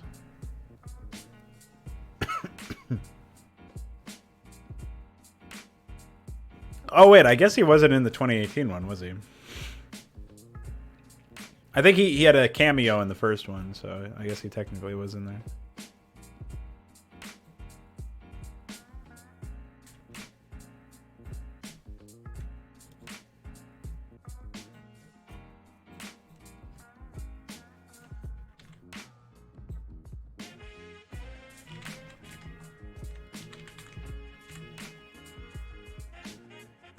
Adrenal glands again!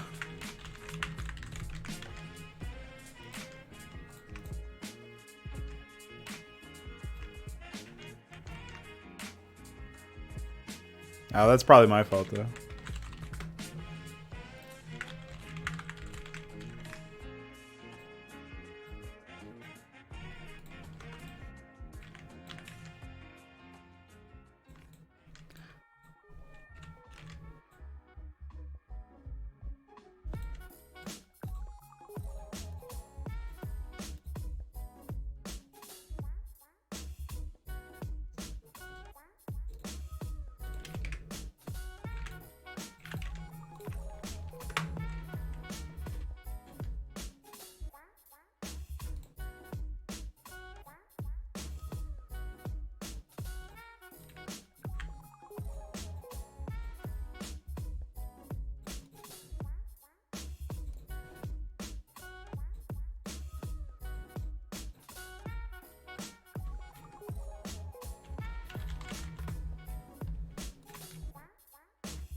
Steve is police. He's a good guy.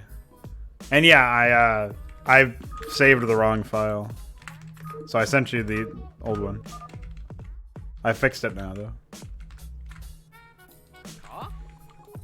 Maybe? Hold this bullet for me. Yeah, it shows all zeros. Hold this bullet for me. Are you my dog?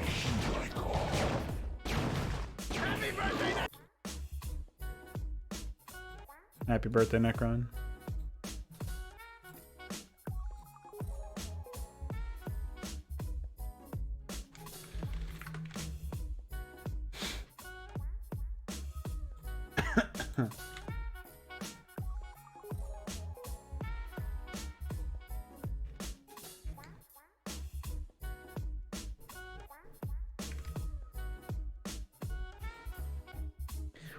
What do you mean by old UED AIP? Like which version? It went through a lot of revisions.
Skip.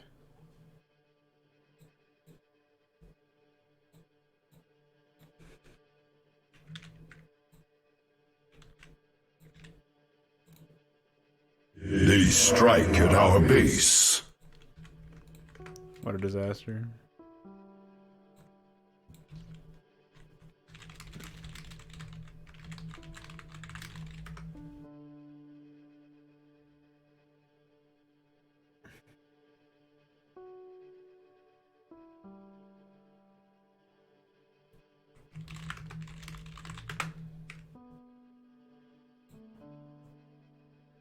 They void at my coming.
I'm waiting for UED Commander to send me his fucking lines.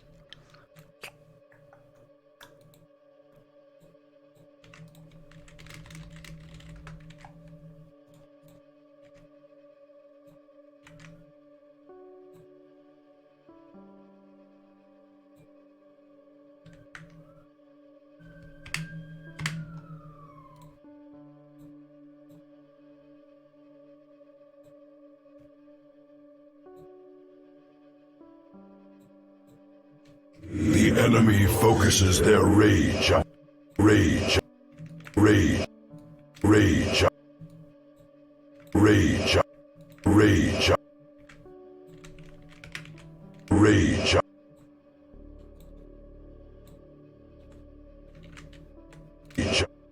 Rage.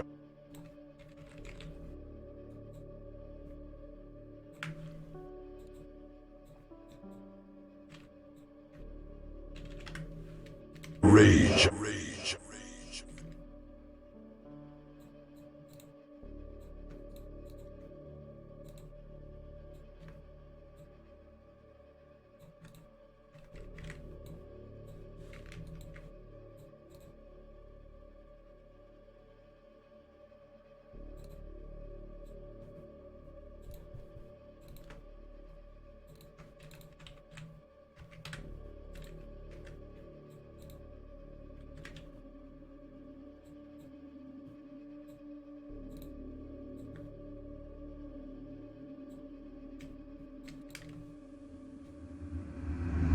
Rage. Rage. Rage.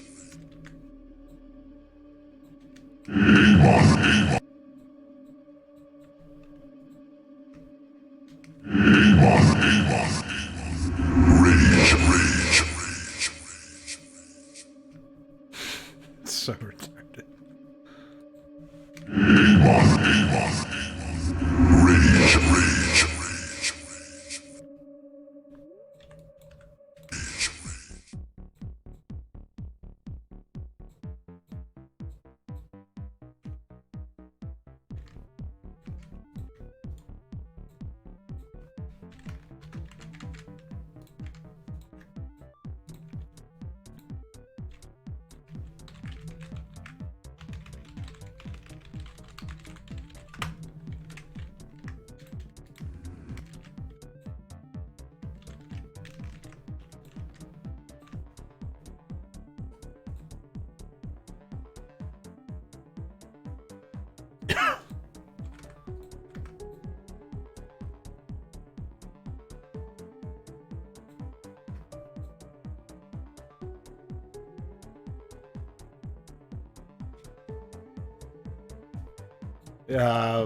Any particular reason?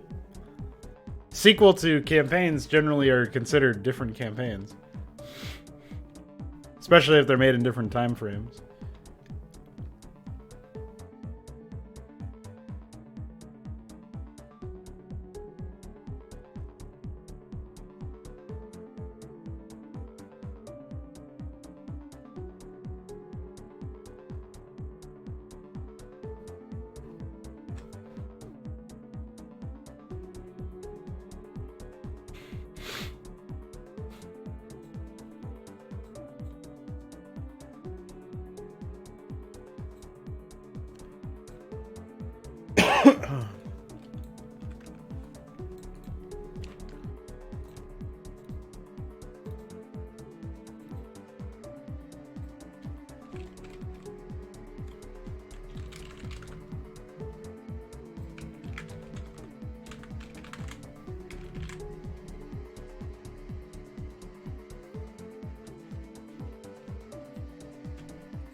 Earth of Asadar. Wait, I did play that, didn't I?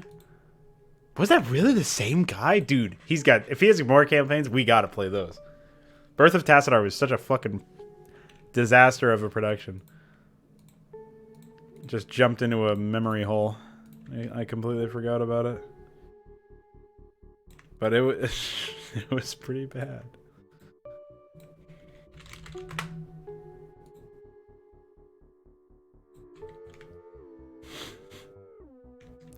Wait, do I not have a proper string for... Medic standing by. Hi, Dad. Medic standing by. It is still called Sideways. That's really funny.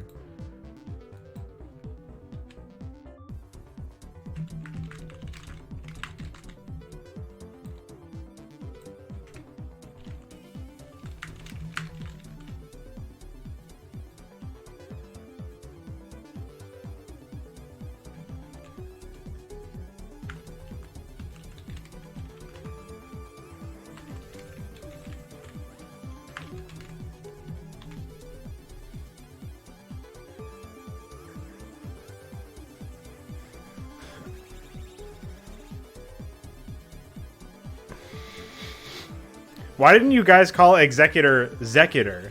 Like, you took off 2 letters instead of 1. I still can't believe you thought that the hi Rufent was saying, where do our enemies come? I can't believe you misheard that. That's psychotic. It's a GRP, which is just a compressed version of all of the BMP files. So each individual frame is a BMP. GRPs are container for BMPs. iScripts control the animation code, as well as images.dat.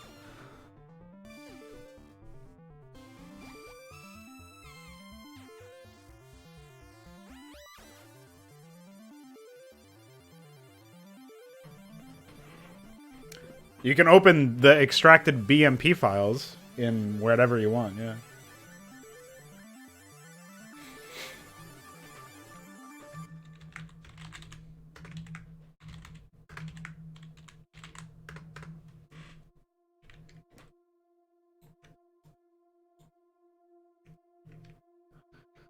Oh, yeah, that was the other thing I had to do. Figure out.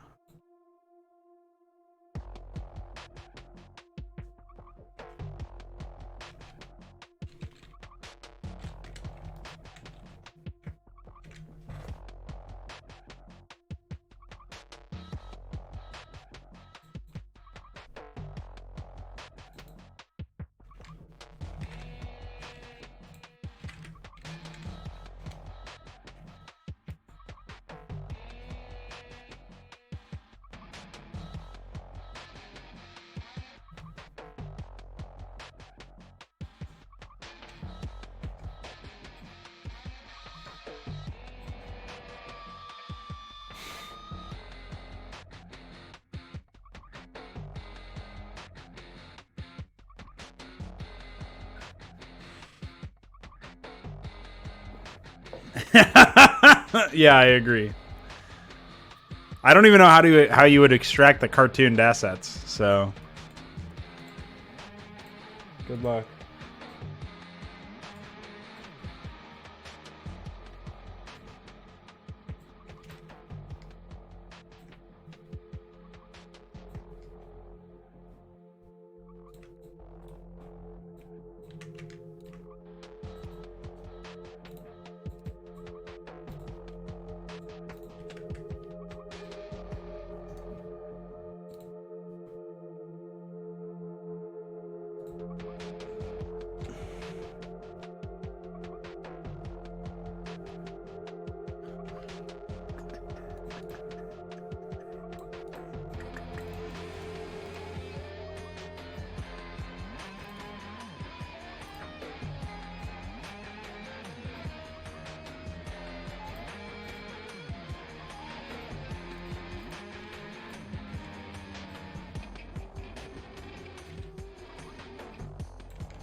Ah, Cullen Void. Are you my dog?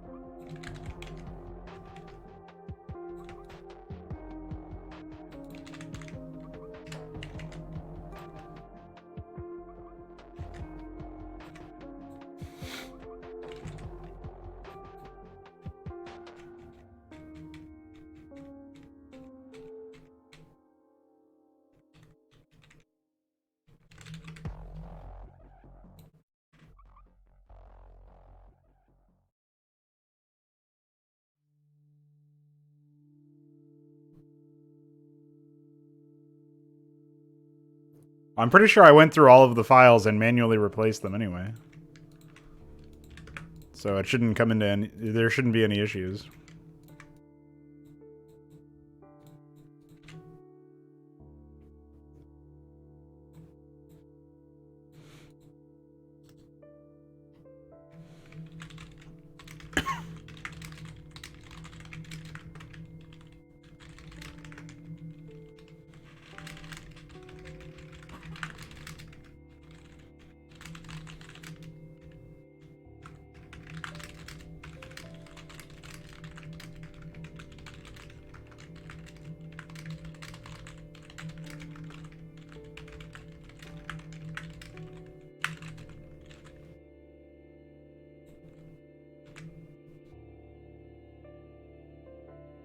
Your alternate. Alternate. It's like incarnate. Alternate.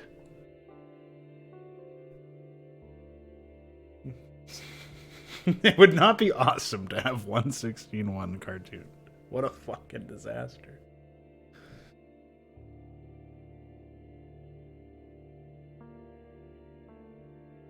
And what do you mean remove all upgrade names? I didn't remove them. I just replaced them with the new ones.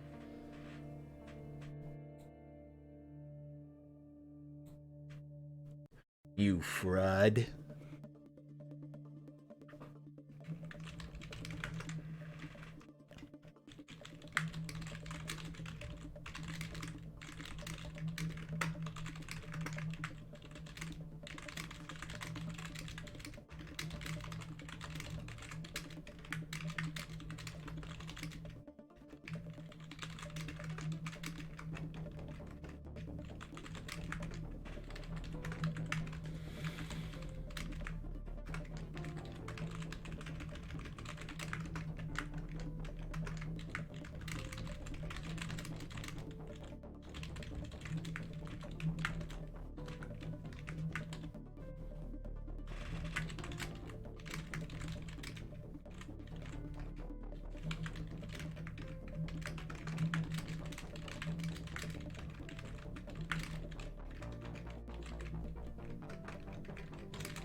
That's pretty good. Oh, yeah, that's what you mean.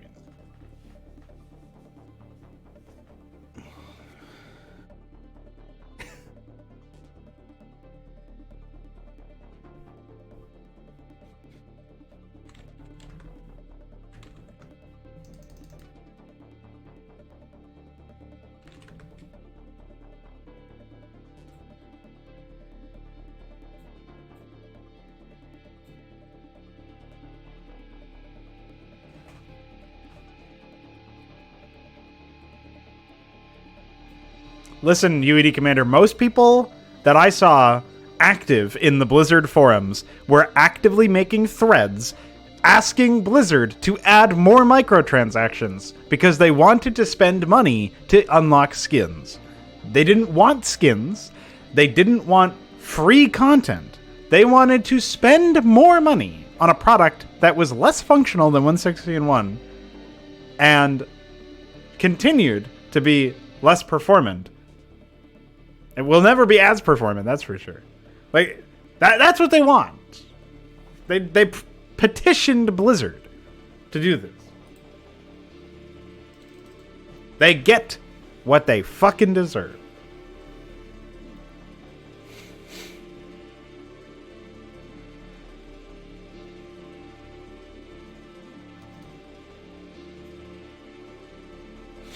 Pain and suffering.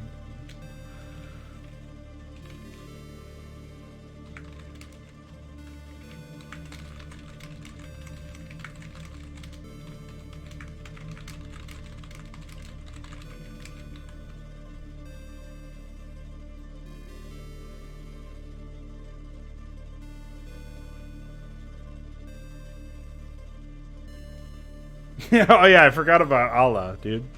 I remember when Allah spoke in Vision of the Future, and I just went, boy.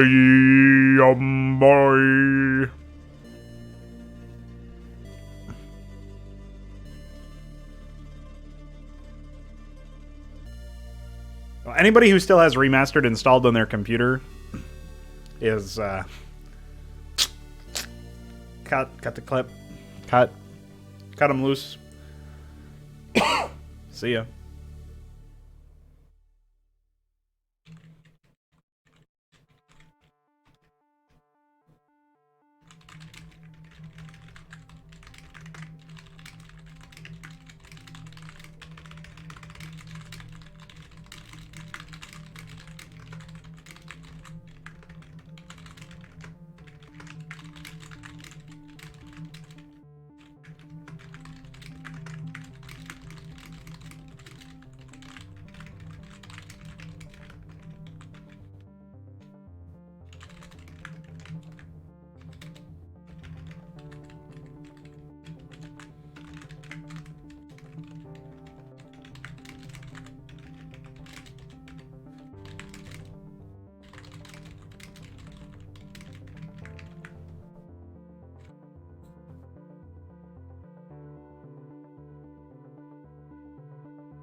The point is that it's such a substandard product that you should be paying people to suffer through looking at it.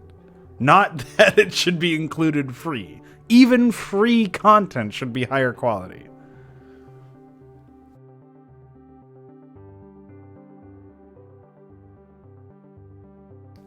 Well, there shouldn't be any paying for any microtransactions, regardless of the context. Even free content.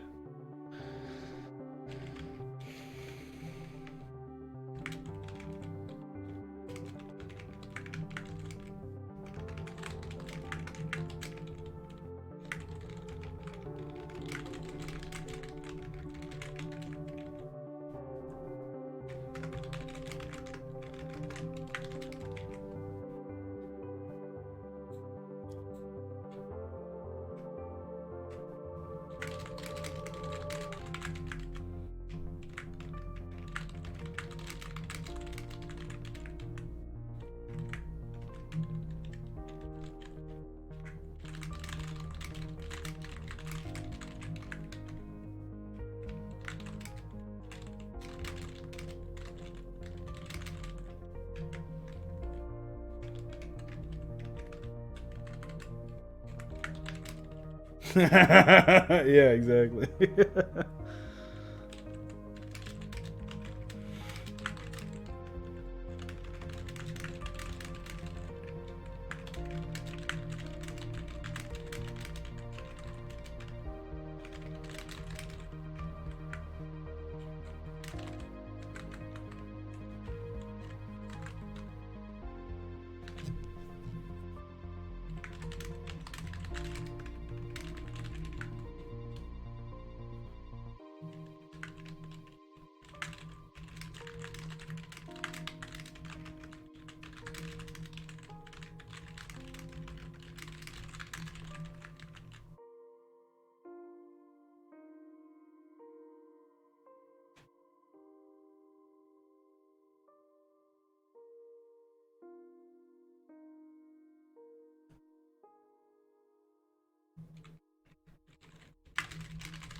Had to skip the rest of that one.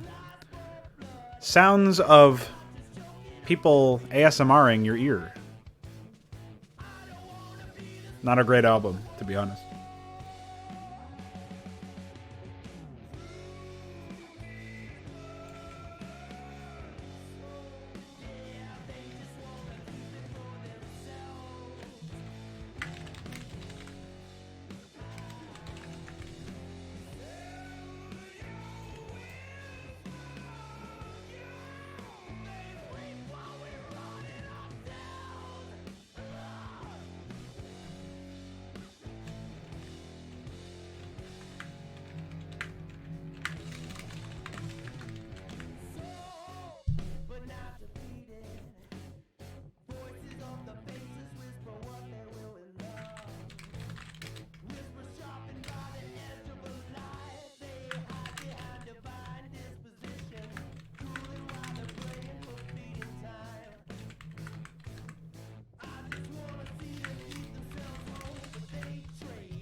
Yeah, this script came out pretty quickly, actually. I'm surprised.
What, just for remastered, you mean? Or in general?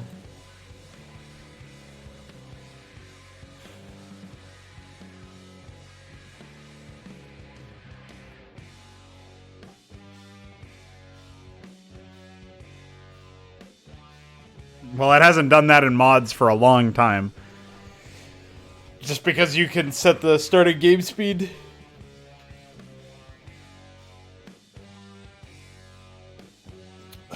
That's been a setting in 161 forever. I don't know what you're talking about, dude. Do you even play the stuff that you're talking about? Unless you mean something completely different than mouse scroll speed.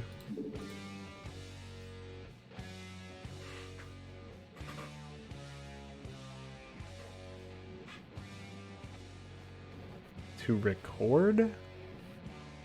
It's somewhat more arduous to set up recording environments in OBS, but after you do that once, which takes about 10 minutes at most, you are done. You never have to worry about it again. So, very temporary issue.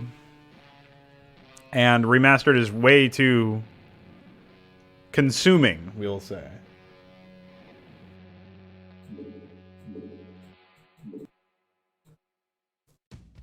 It's not performant, so recording on it is always going to be worse. Just by that virtue alone. By virtue of that alone.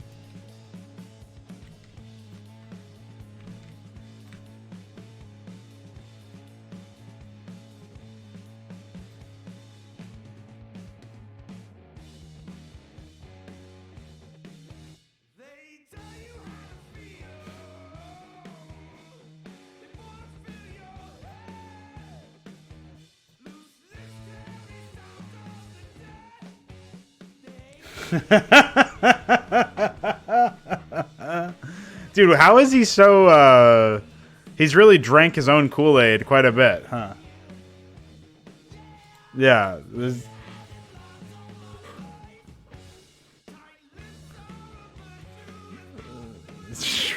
Man. Unless he starts doing it himself, there's no argument to be made.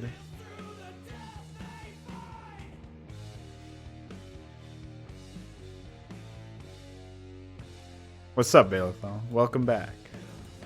How's your Spartan coming along? I was thinking I can actually use that Spartan if you ever finish it. Well, if you finish it in time for this project, I can throw that in here as a graphic, as a unit.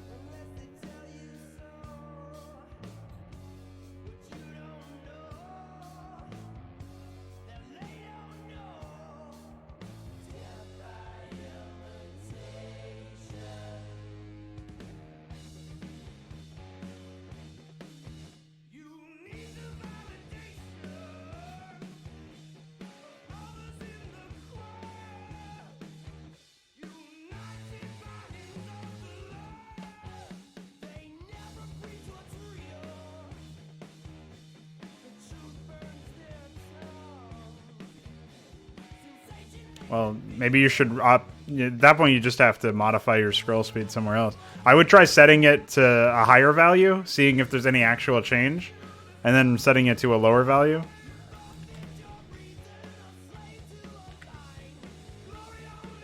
What happened here?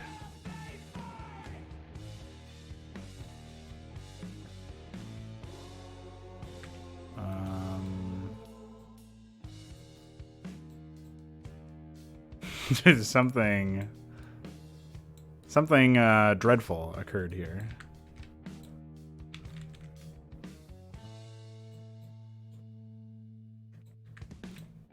There you go. Fixed it up. I don't know what was going on there, but it sure was interesting.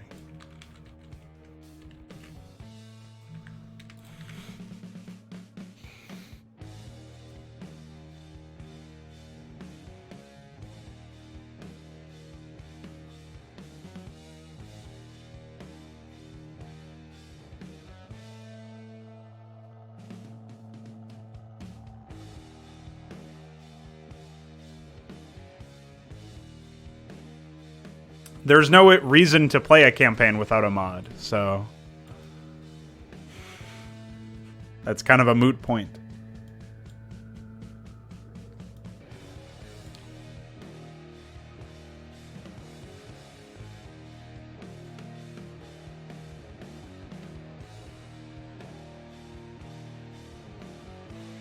Yeah, that's always been the issue, is you would have to develop basically an iCup equivalent private remastered server if you wanted to use it for an actual platform for modding.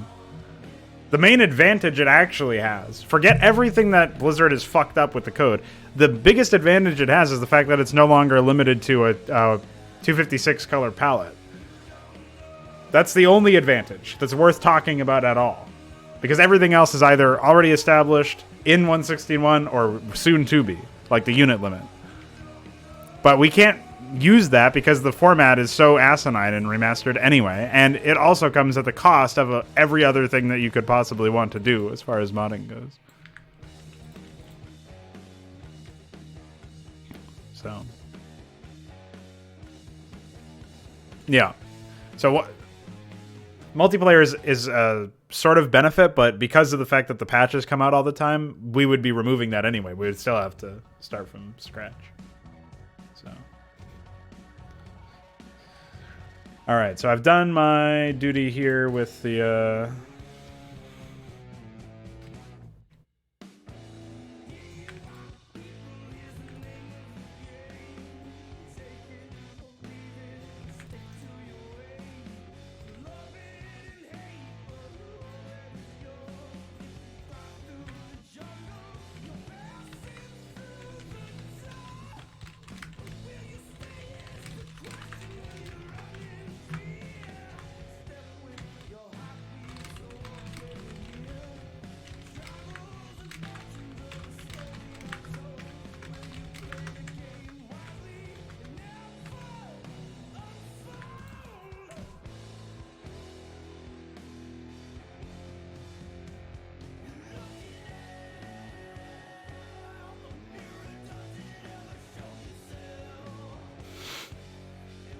No, modders are going to it's probably going to be Ichor who does it, but some modders sometime is going to very soon, within the next year, but by the end of 2020, is going to remove the limitation of units, even more than what Remastered did. Remastered doubled them, but we're going to be removing the limitation of units, like raising it way higher than that.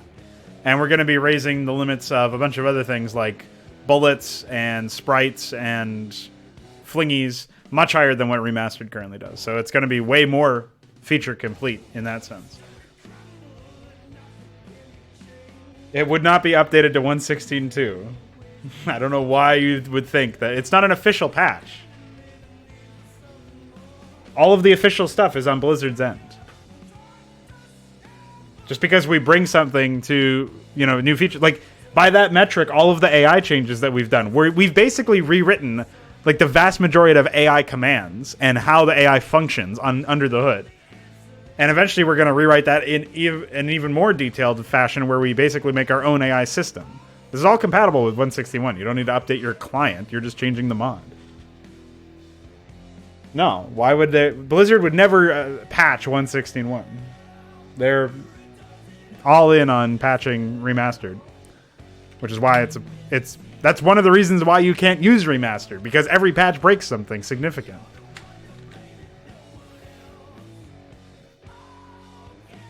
No, I mean, yeah, well, he's probably talking about the sprites limit. He doesn't mod, as far as I understand. Chris doesn't mod, but yeah, it's the limitation on number of sprites is already been raised several times. We just have to find a way to compile it into the same plugin. Yeah, or 1.2 or something.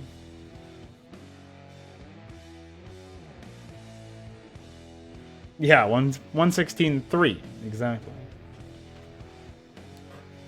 Just 1.3. Remastered is 1.2. We'll do 1.3.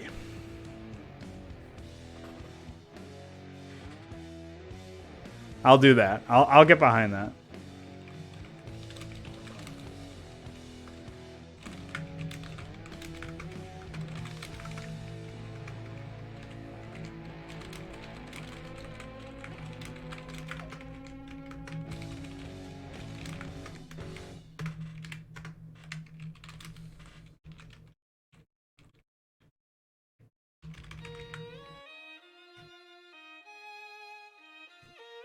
Well, it's a plugin, yeah.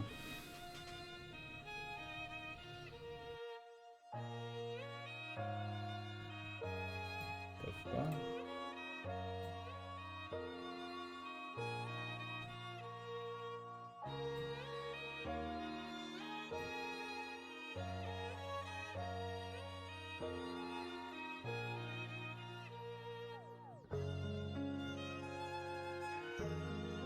I don't know about that one.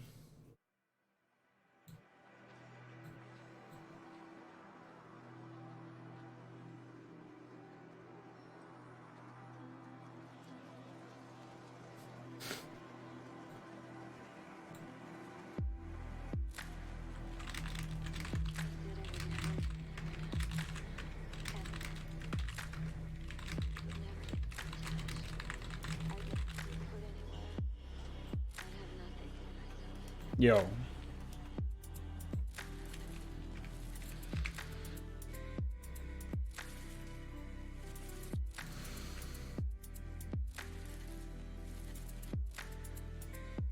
I am very hungry. Good thing my stream is over in an hour, so I can eat.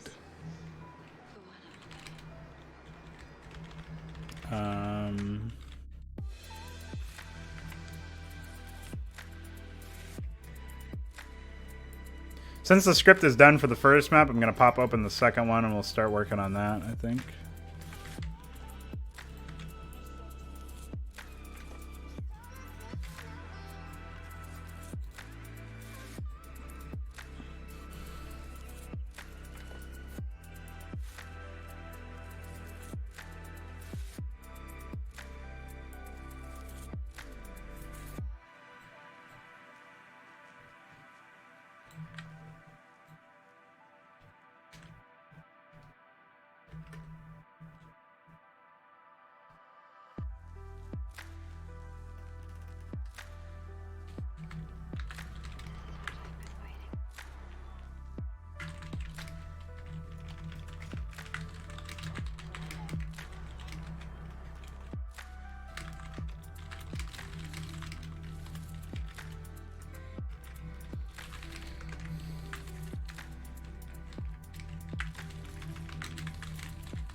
Why would you put samples in your songs?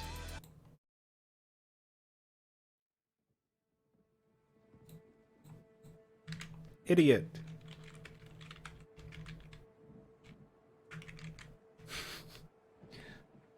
Just start yelling at my computer all the time.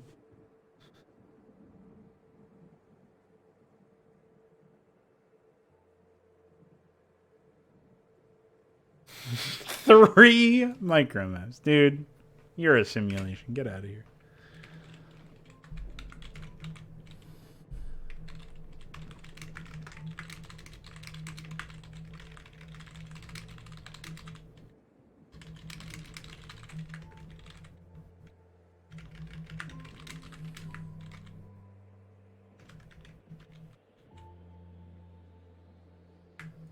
Yeah, it should have been 3 years. I don't even know what Resurgence is. Didn't I play that? How did you have access to that campaign but not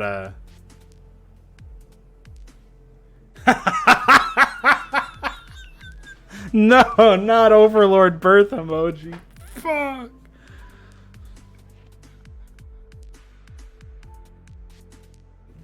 What a disaster that campaign was.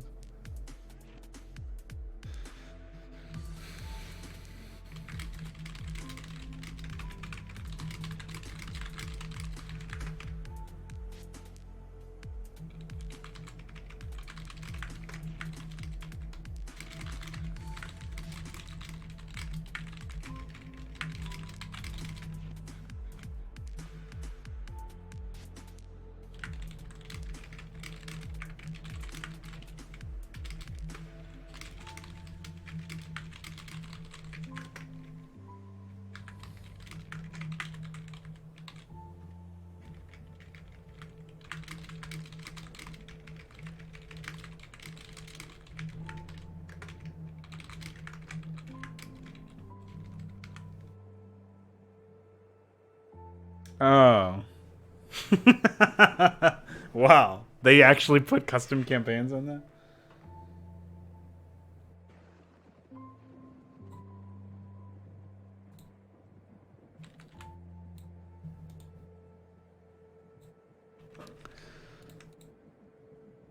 Dude, Fallen Angel. What a disaster. I still can't believe Legacy of the Confederation is probably the worst campaign. Certainly the worst I've played.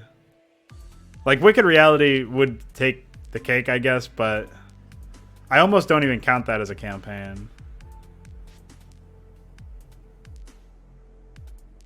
Yeah, 3. You paid $3.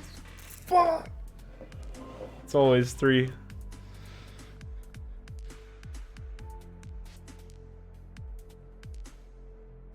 Who was it in the last fraud night that was laughing about 3?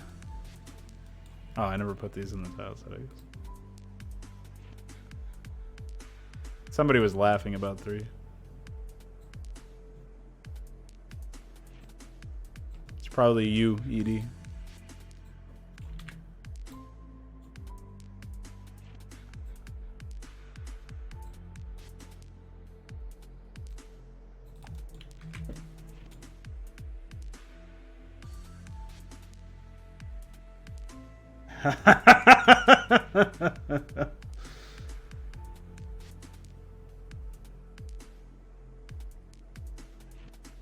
Wow. Wowee. Yeah, that's 3 heroes. Yeah, how about that? How about a campaign like that, guys? How about I die instead? How about I just get executed before I ever play anything? That's like Bagos Quest, actually. It's exactly like Bagos Quest.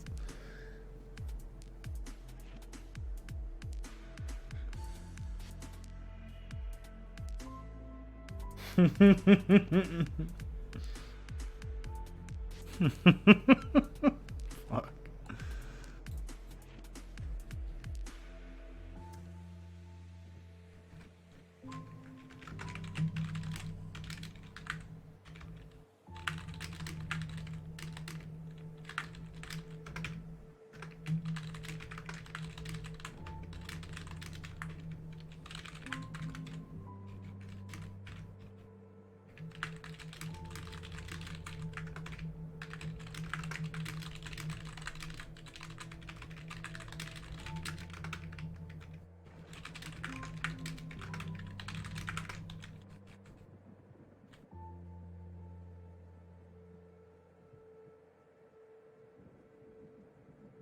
Return of the Devil. Oh yeah, when's the translation of Finale and Zerg, whatever the Zerg one was? There's like 2 Russian campaigns that we have to translate.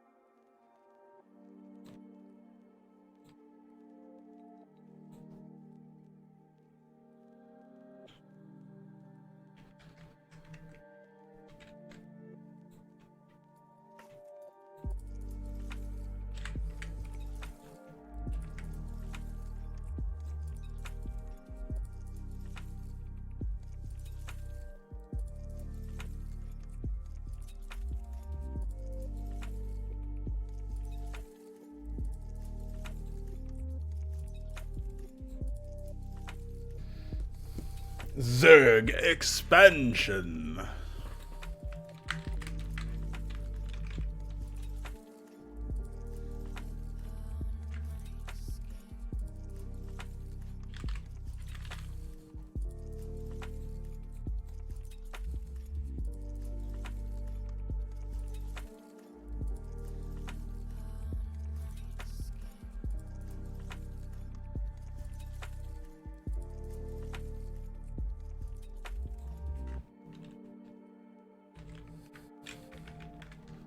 Wait, what did I call the force in map 1?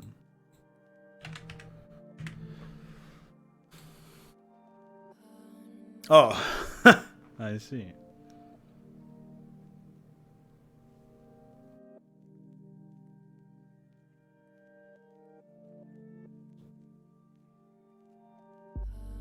Yeah, I would not be surprised either.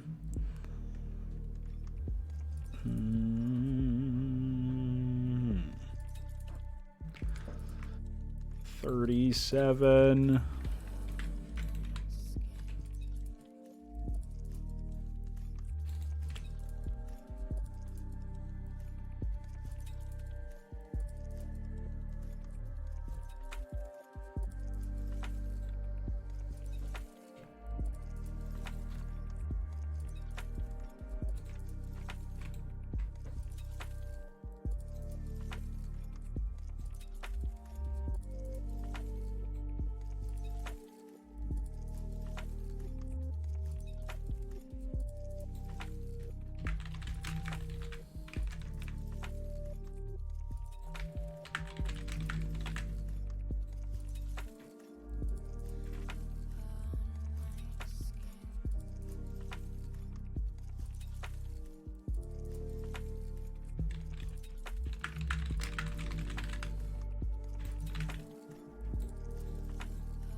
Well, PC Gamer, I think, did a review where they praised Flame Knives and Eon of the Hawk. So, that's bad enough.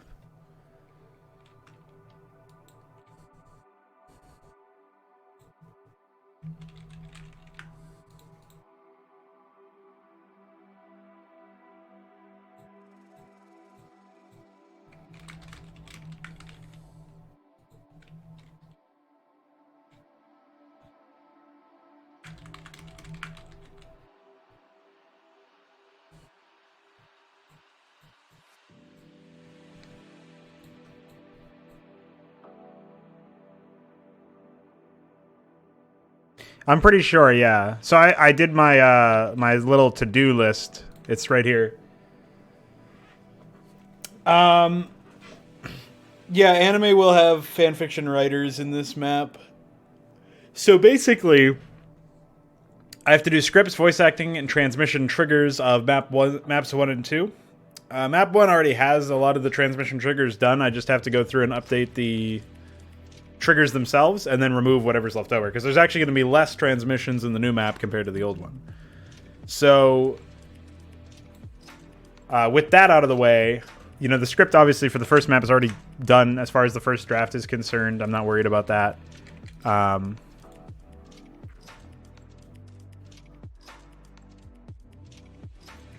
What color did I even pick for this guy, anyway? 72. I don't know what 72 is. Mahogany. Sorry, I just have to swap these players over to player 6.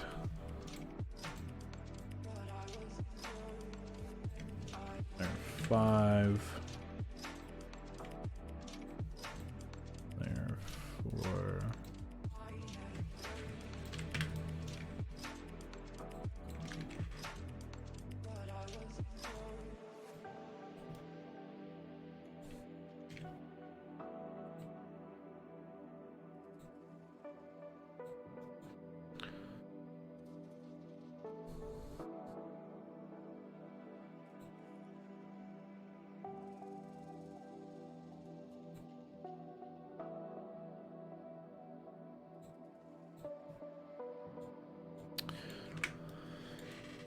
And then I gotta place the temple.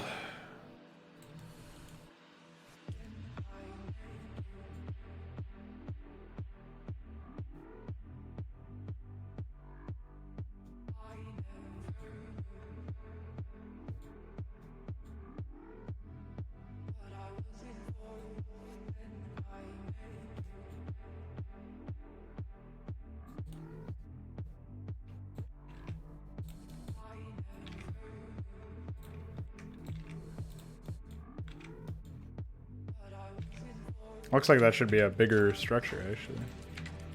Whatever, I can fix that later. Yeah, I might make that where you research your upgrades instead of it being something tied to the unit. But it's basically going to be the neutral structure for the hero.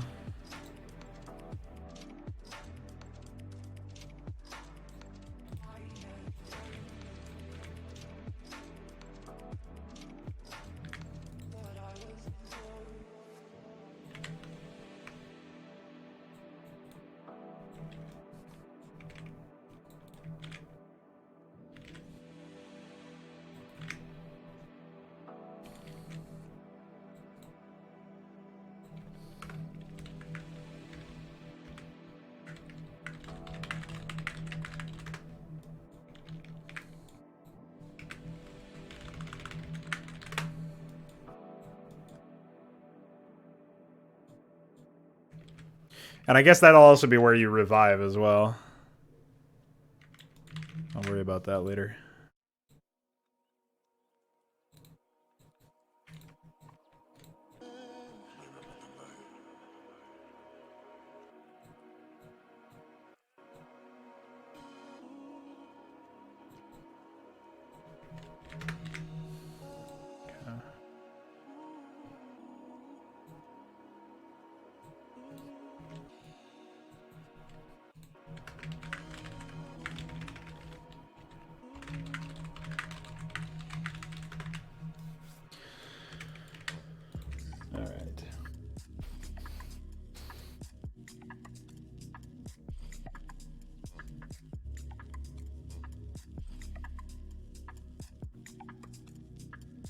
Oh, player combat is, yeah, let me pop open the wish list. That's where that is.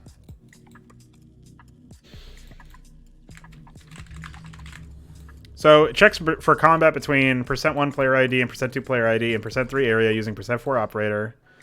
The other thing, though, is it would be nice to have access to the ability. This should probably be a script command where there's an optional, like there's a comparison of 2 different players and it includes forces like deaths and kills and stuff. But it would also, on top of that, be something where you would have the the ability to check for specific units or unit classes so that I can detect only... here, I'll DM you my idea anyway.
I just DM'd you my idea for it anyway.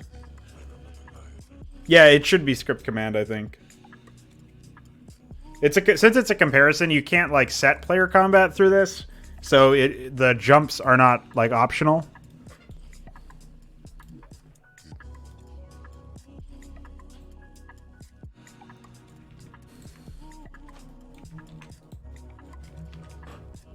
But I haven't updated Patriotic Freedom yet. I'm gonna, that's like low on the totem pole, I guess.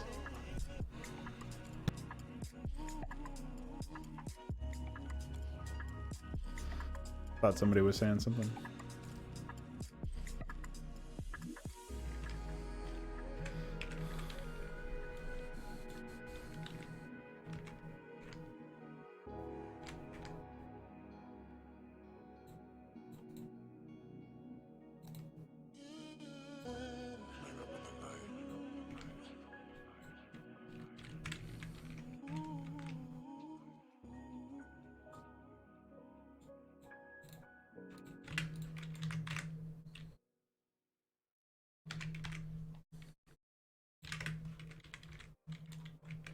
Oh.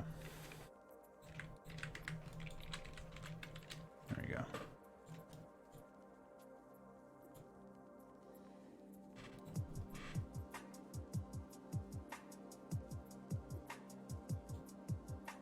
Yeah, I was thinking about that too. It's kind of the same thing. Player color closest to magenta? It's probably just the default purple. Otherwise, I mean, there's magenta that's exactly like it, but it can't be used unless you're using the installation or space platform.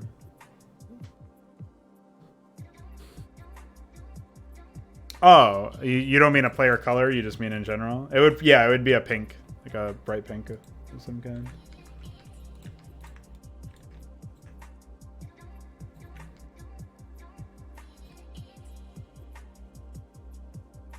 So I should go through at some point and remove all of those debug messages, right? Are all the debug messages done in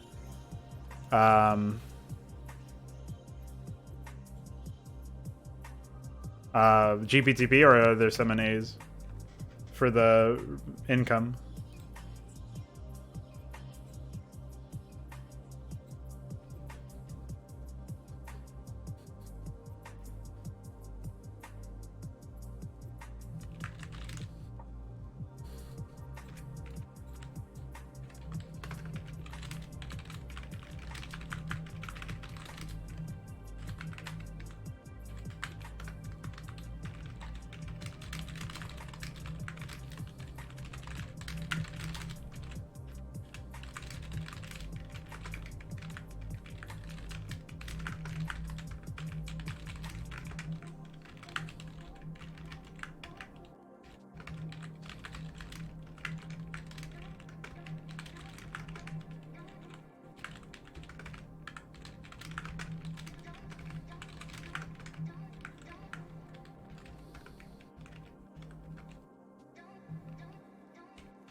I don't think so. I mean, I guess you could give them the income sheet because that's through MTL. So you can give them the income multiplier, but you can't guarantee that they'll be able to build in the proper location. So you have to really sacrifice map design in many cases, I think, in order for them to build adequate base layouts. And then after that, you also have to do a whole bunch of other shit. A lot of stress testing, and the slightest thing can fuck it up. Way worse than in 116. Oh, Patriotic Blue is a player color, Scarlet. It's just not finished yet. It's not quite done. It's Patriotic Freedom is the actual color name. But it's like blue, red. It's red, white, and blue, but it doesn't work out very well yet. We have to find some way to transition between the two colors of red and blue. I was thinking maybe with like a gray or something it might do it. But I'll see what I can come up with later. It's low priority, so.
What's Liberation of Core Hall?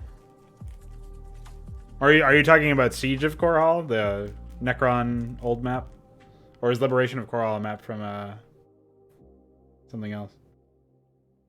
That was Necron's Mapcraft map. Oh, I can't believe that's really what they called it for one. Yeah, I don't think I'm gonna have that happen in Hydra. I don't think so. Brood War Zerg 4 is very silly. If I were to do that, I would have to give the AI an extra bank as well and be like, alright, let's see which one of you clowns can spam out a bunch of men. But at that point, you're not really playing an RTS. So I don't know. Seems kind of silly. I would say, I would, what I'm going to do anyways at some point is, they're going to be going there for resources, but it's going to be more than just getting 10,000 minerals in your bank. Like, even that third map is so dumb. So I'll be significantly changing the objectives for that one.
I kind of like that idea, actually.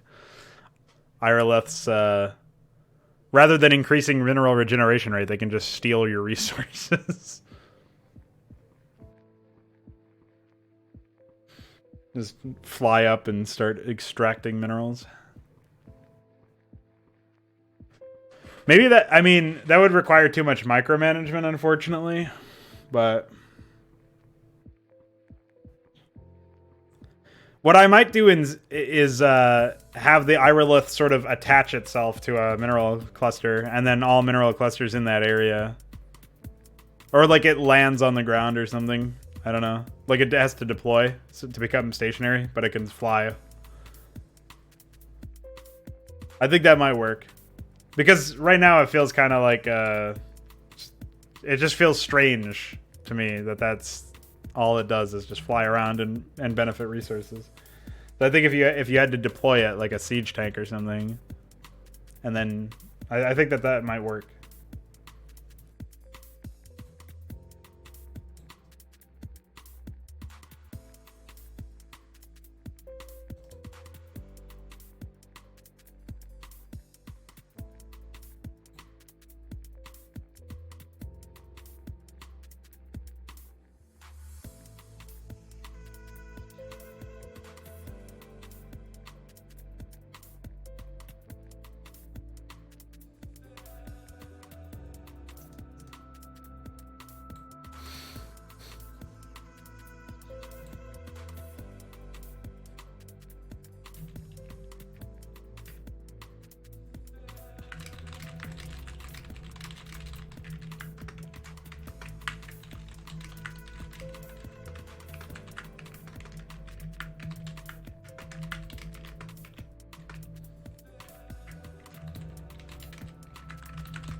What's up, Connor? Well, I don't want it to have to land on minerals because then it's similar to the pennant from the Protoss. I would rather it be something that like it sort of embeds itself into the ground near resources. Then it's kind of like the add-on, the Foundry, but it's more localized and it can fly and move around. So.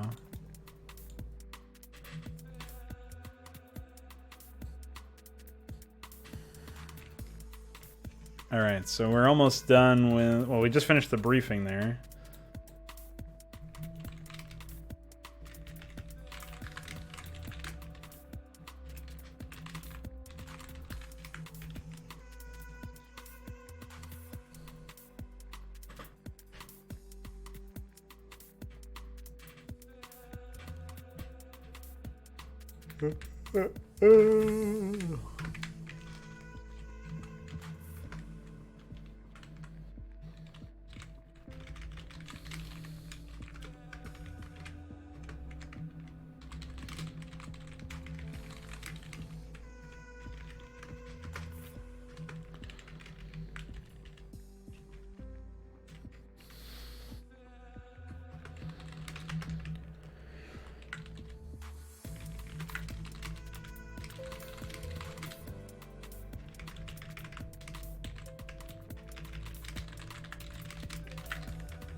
Right, yeah.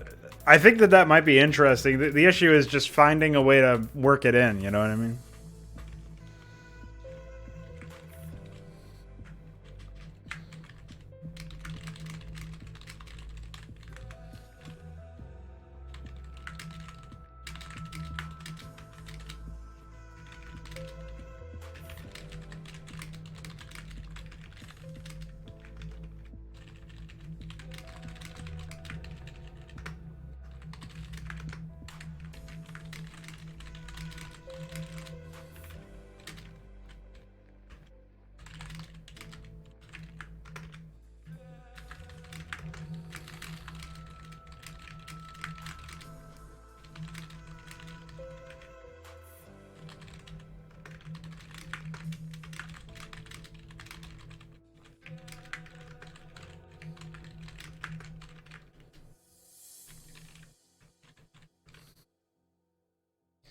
It's conditional, so you have to destroy the radar tower over here in order to free Mongo.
Yeah, I haven't decided what I want to do for the objectives there, but I'm pretty sure it's going to be something to the effect of...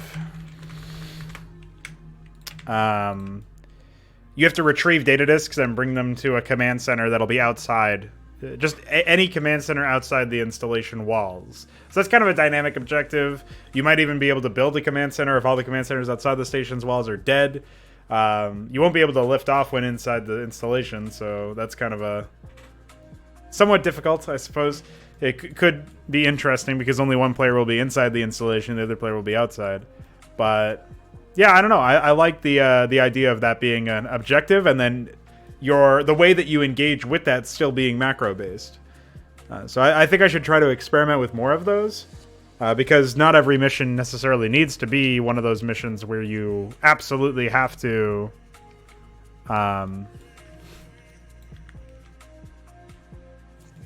What's the term?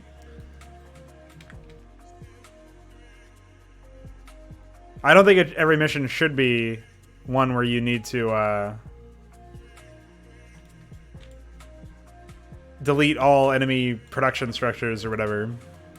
But every mission should be... well, you should need to do that, but that doesn't necessarily equate to it being your objective, if that makes any sense. So that's what I've been thinking about. It's like, that is how you play the game, is by defeating the enemies, like using RTS mechanics. But maybe your objective doesn't really have anything expressly to do with that.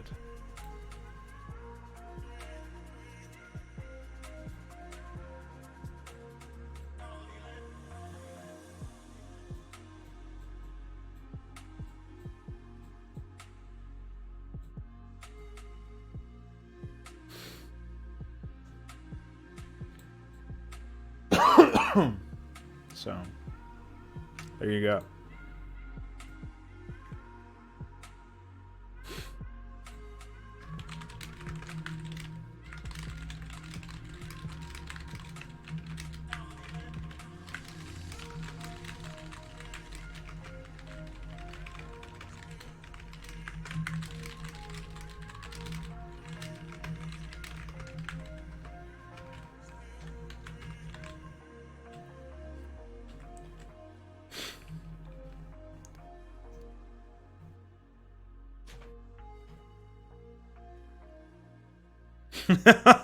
I like that one. Yeah, I forgot about the crow and the donut beast dialogues.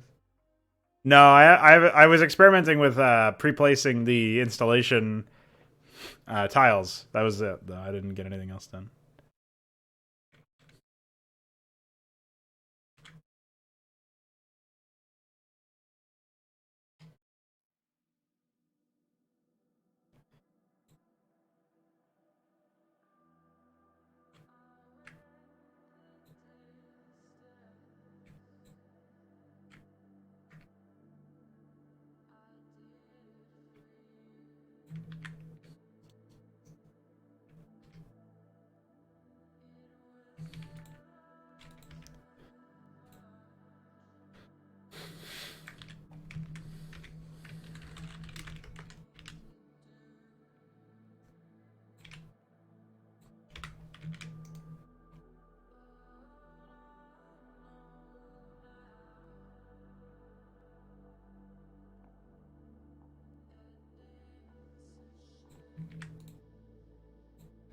I think this whole thing can be taken with us.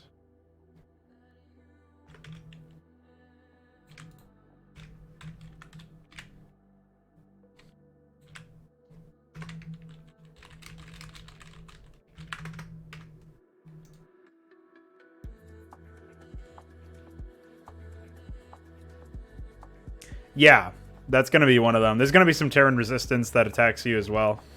There's going to be obviously a Protoss and Zerg force outside as well, outside of the installation, so that'll be neat. And then your objective will mostly be to escort Zeratul out, basically.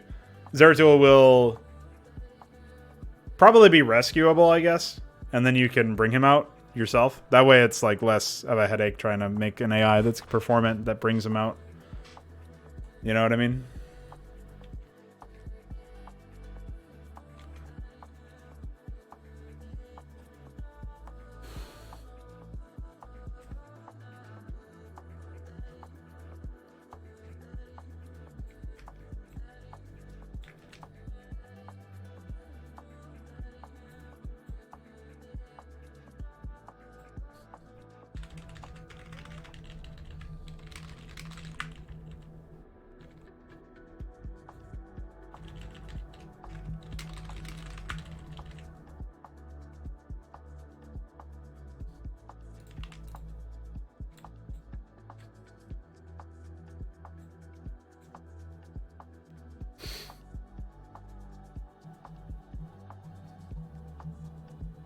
Well, yeah, Zeratul will be an AI. I just mean that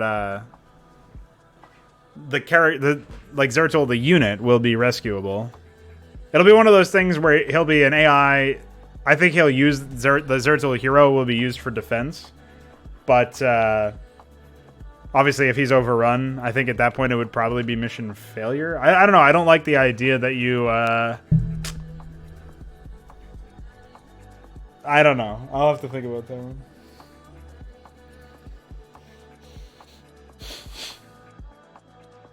Oh, yeah. Escape from Ire is going to be interesting. But it's going to be a while before I get there. I actually want to do a variant of that Nidus tunnel. Well, it's not even the Nidus worm, but like that Zerg worm that it has the space for buildings on top of it. I would like to have it be able to burrow through cliffs. It wouldn't do any damage to the cliffs or anything, but it would be able to travel through cliffs and then decide to unburrow at a height level above or just keep burrowing through. So you would actually see shit like that happening where it's just coming through cliffs as you're trying to escape the area. But I'm not sure what I actually want to do in that sense. We'll see.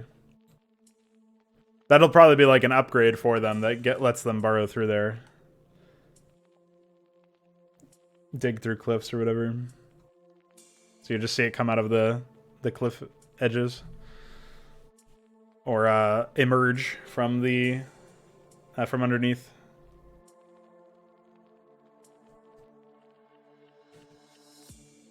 Yeah. The whole thing will go with it. So you'll suddenly sunken colonies. It's just that it'll be moving relatively slowly. It's a relatively slow-moving structure or unit. It moves even slower the more buildings are on it, basically. And yes, Void are basically creeps.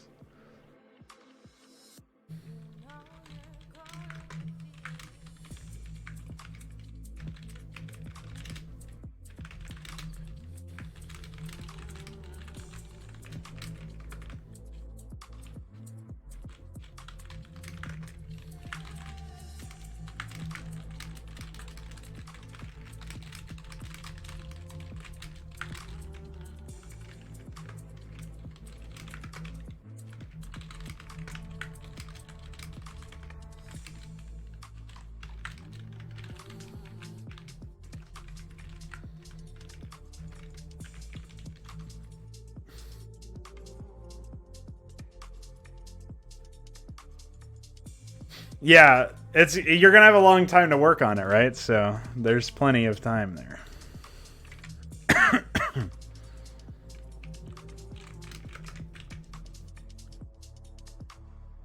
This map is going to be much more complicated than the first one as far as the dialogue is concerned, but I still think we're keeping things relatively little.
Wowie. Some of these lines.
Such a dumb fucking campaign.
Oh, okay. Thanks for checking in. Hope things are well.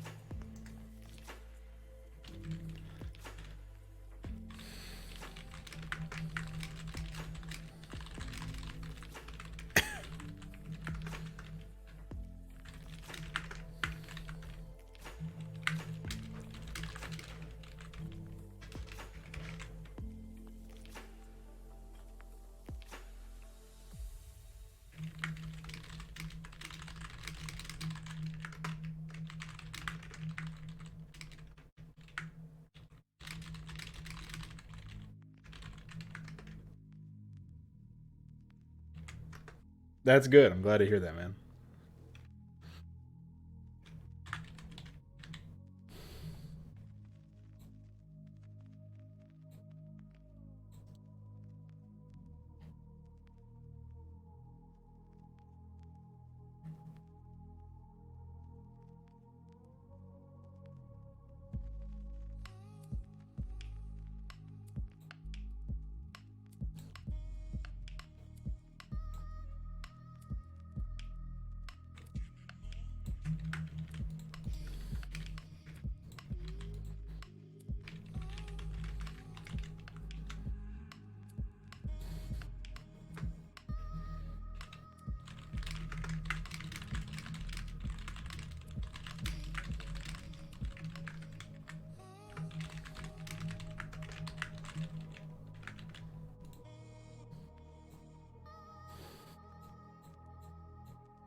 You can try Pillow instead. It might work on your system.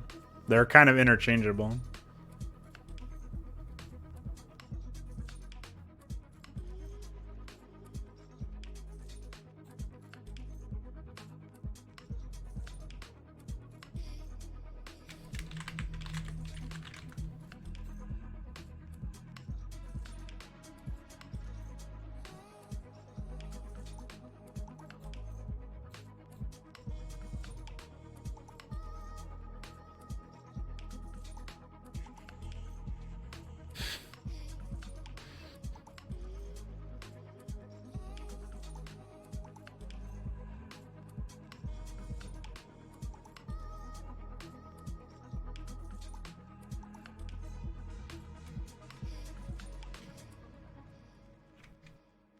Did you actually go into the Python install directory, though? If you want to do that, you have to go into C, Python 2.7, and then do python.exe.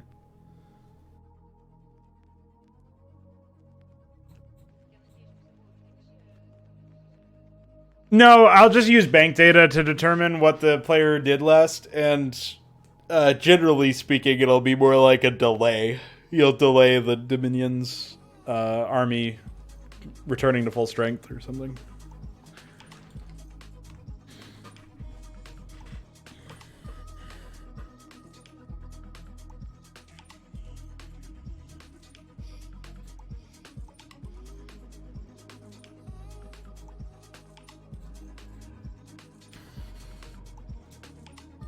Oh yeah, I was looking for Torpedus's transmission.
CMD always does. For me, it defaults on Windows. There's System 32.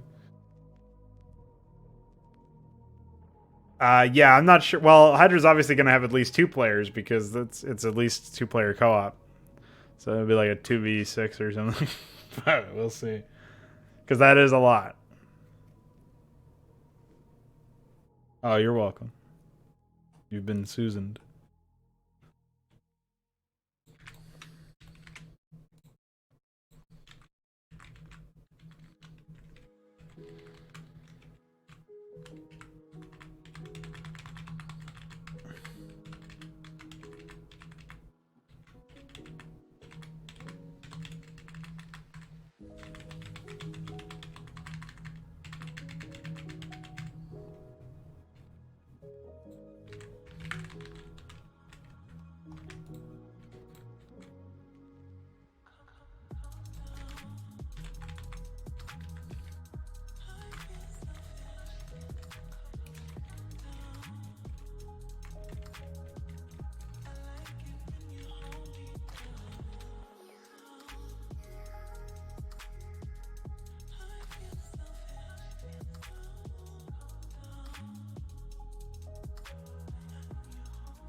It's yeah. So the Mapparino 2018 version of Omega is 1v7, but it's just a QuickTime event.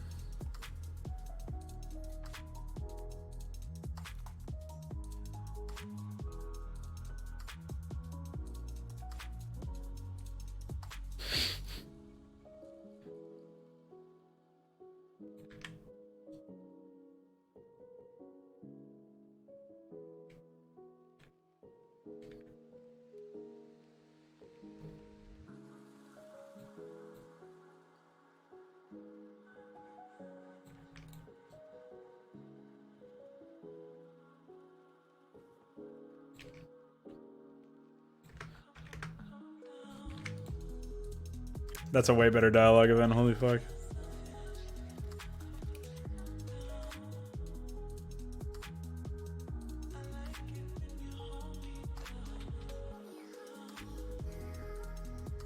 Yeah, because it has the orange Protoss who are also hostile to everything. Right, yeah.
Yeah, I was editing the layout a little bit, and well, I guess it was a lot of it actually. There's a lot of layout editing happening. But...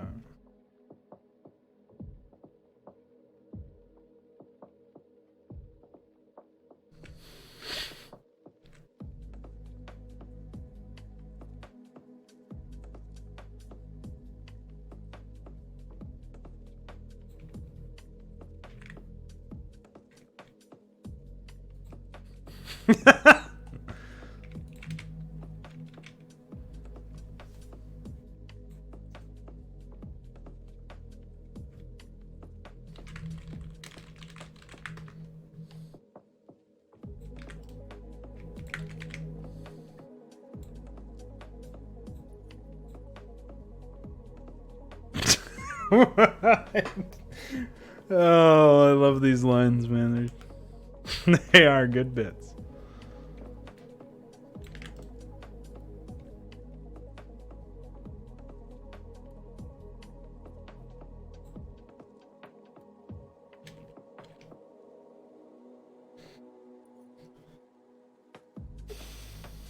Yeah. There's something to be said about this. But I really like free-for-all maps, yeah. I've actually thought about making the Sons of Korhal an enemy in the first Terran mission to give a sneak peek at their AI personality, but I probably won't do that.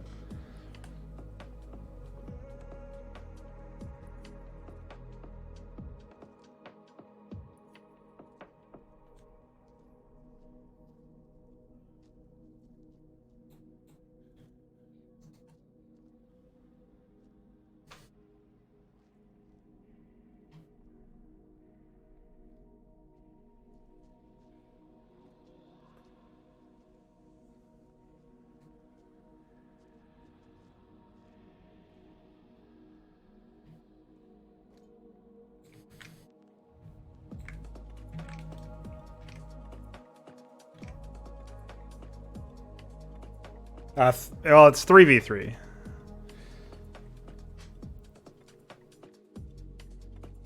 Which is pretty much as small scale as my maps tend to be these days. Only 6 players?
Well, I think we have our first draft here.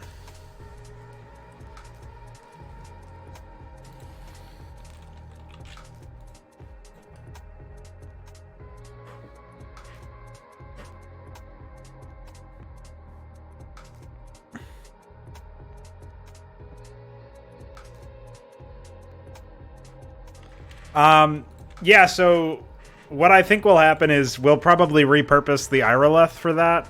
where the Irileth will deploy onto the Kadar and Crystal formation, or near it or something. I'm not sure. I don't like. That's one of those situations where I would like there to be some sort of mechanic that seems to work in like irrespective of the map itself. So it's not a gimmick made for that particular map, but like Irileth's, maybe they will end up wrapping around mineral fields, and that'll be like a standard mechanic. But like eventually they, I don't know. I'll have to think about that.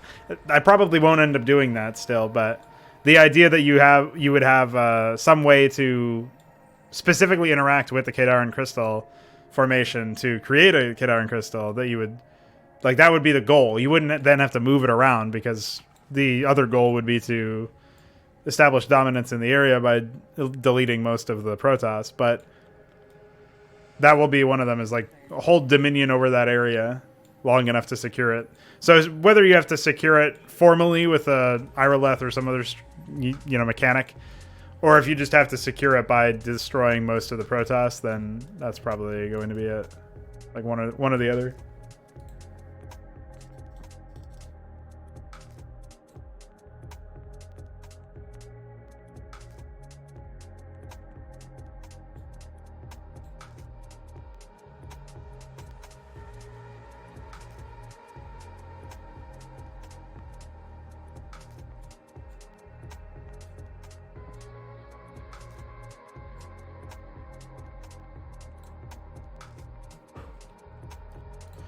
So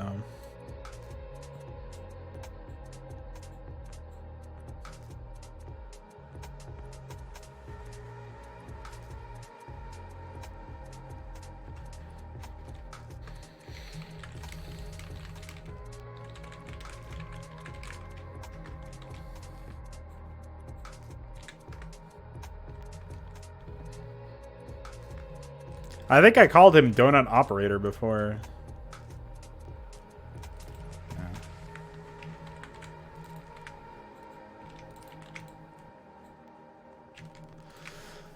Confusing.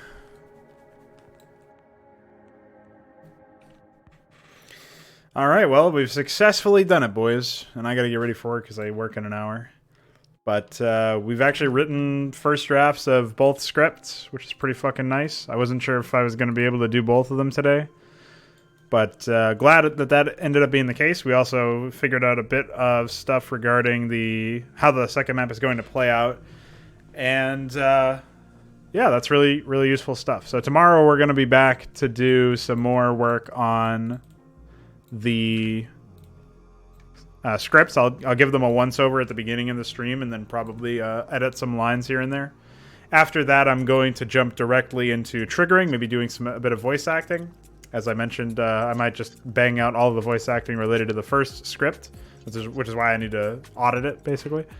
Other than that, I would like to get some triggering done as well. So if I can just get to the point where the first map is, has the briefing blocked out in triggers, even without the timing and everything else taken care of, and the in-game transmissions being blocked out with like blank sound files until I get the voice acting done, that would be fine. And then yeah, otherwise just it's pretty straightforward stuff at this point,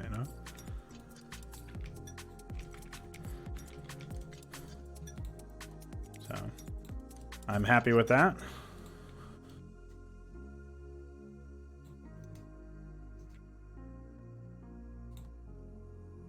Hell yeah, shit's looking good indeed. We are getting to the point where, like I was talking about this at the beginning, I was rolling through all of the different things that needed to be done. So Ichor just did the micro rules. Now we have to get, most of our focus is going to be on the micro stuff for the actual abilities and the equipment and stuff, the classes. And since I've done scripts for map 1 and 2, I can delete this. And that's just on to voice acting and transmission triggers. So that's fairly straightforward. And then after that, I'll be doing the shadows and the fanboy and the activist and furry death sounds. And then focusing on like projectiles and other gameplay reads that are important. Just make everything outside of the Cullen class stuff completely finished and polished. Maybe do unit responses and stuff. And then after those 2 steps are done, these first 2 steps, that's when we really get into like implementing all of iQuare's work when it comes to the micro Cullen class stuff and taking care of everything else related to that. So by the end of this week that we're in here now, I hope that my work is more or less cut out for me. Like the rest of it is basically like inevitable. You know what I mean? Like it's one of those things where you just expect it to be done. Because if I get to the point where all I have left to do is do the AI and the layout and the aesthetics for map 2, do some more custom tiles, do testing, that stuff is super simple to do. And barring any issues with the mod that we're not immediately expecting, it should go out very well. So assuming I can get these first 3 steps, we're basically a lock for release. We'll at least have the first map done, and then we can work on the second map, and maybe it extends a little bit into February or something like that, but it really won't take too long to get it operational. So I'm feeling pretty confident. We got everything taken care of when it came to the scripts today, which is really nice. And now we can move on to the rest of the stuff in this to-do list. So here's hoping for that. And I will be seeing you guys later on. So thanks for hanging. Apparently my camera was off-center this whole time. Sorry about that. All right, bye. And thanks again, iQuare, for all your code. Mwah.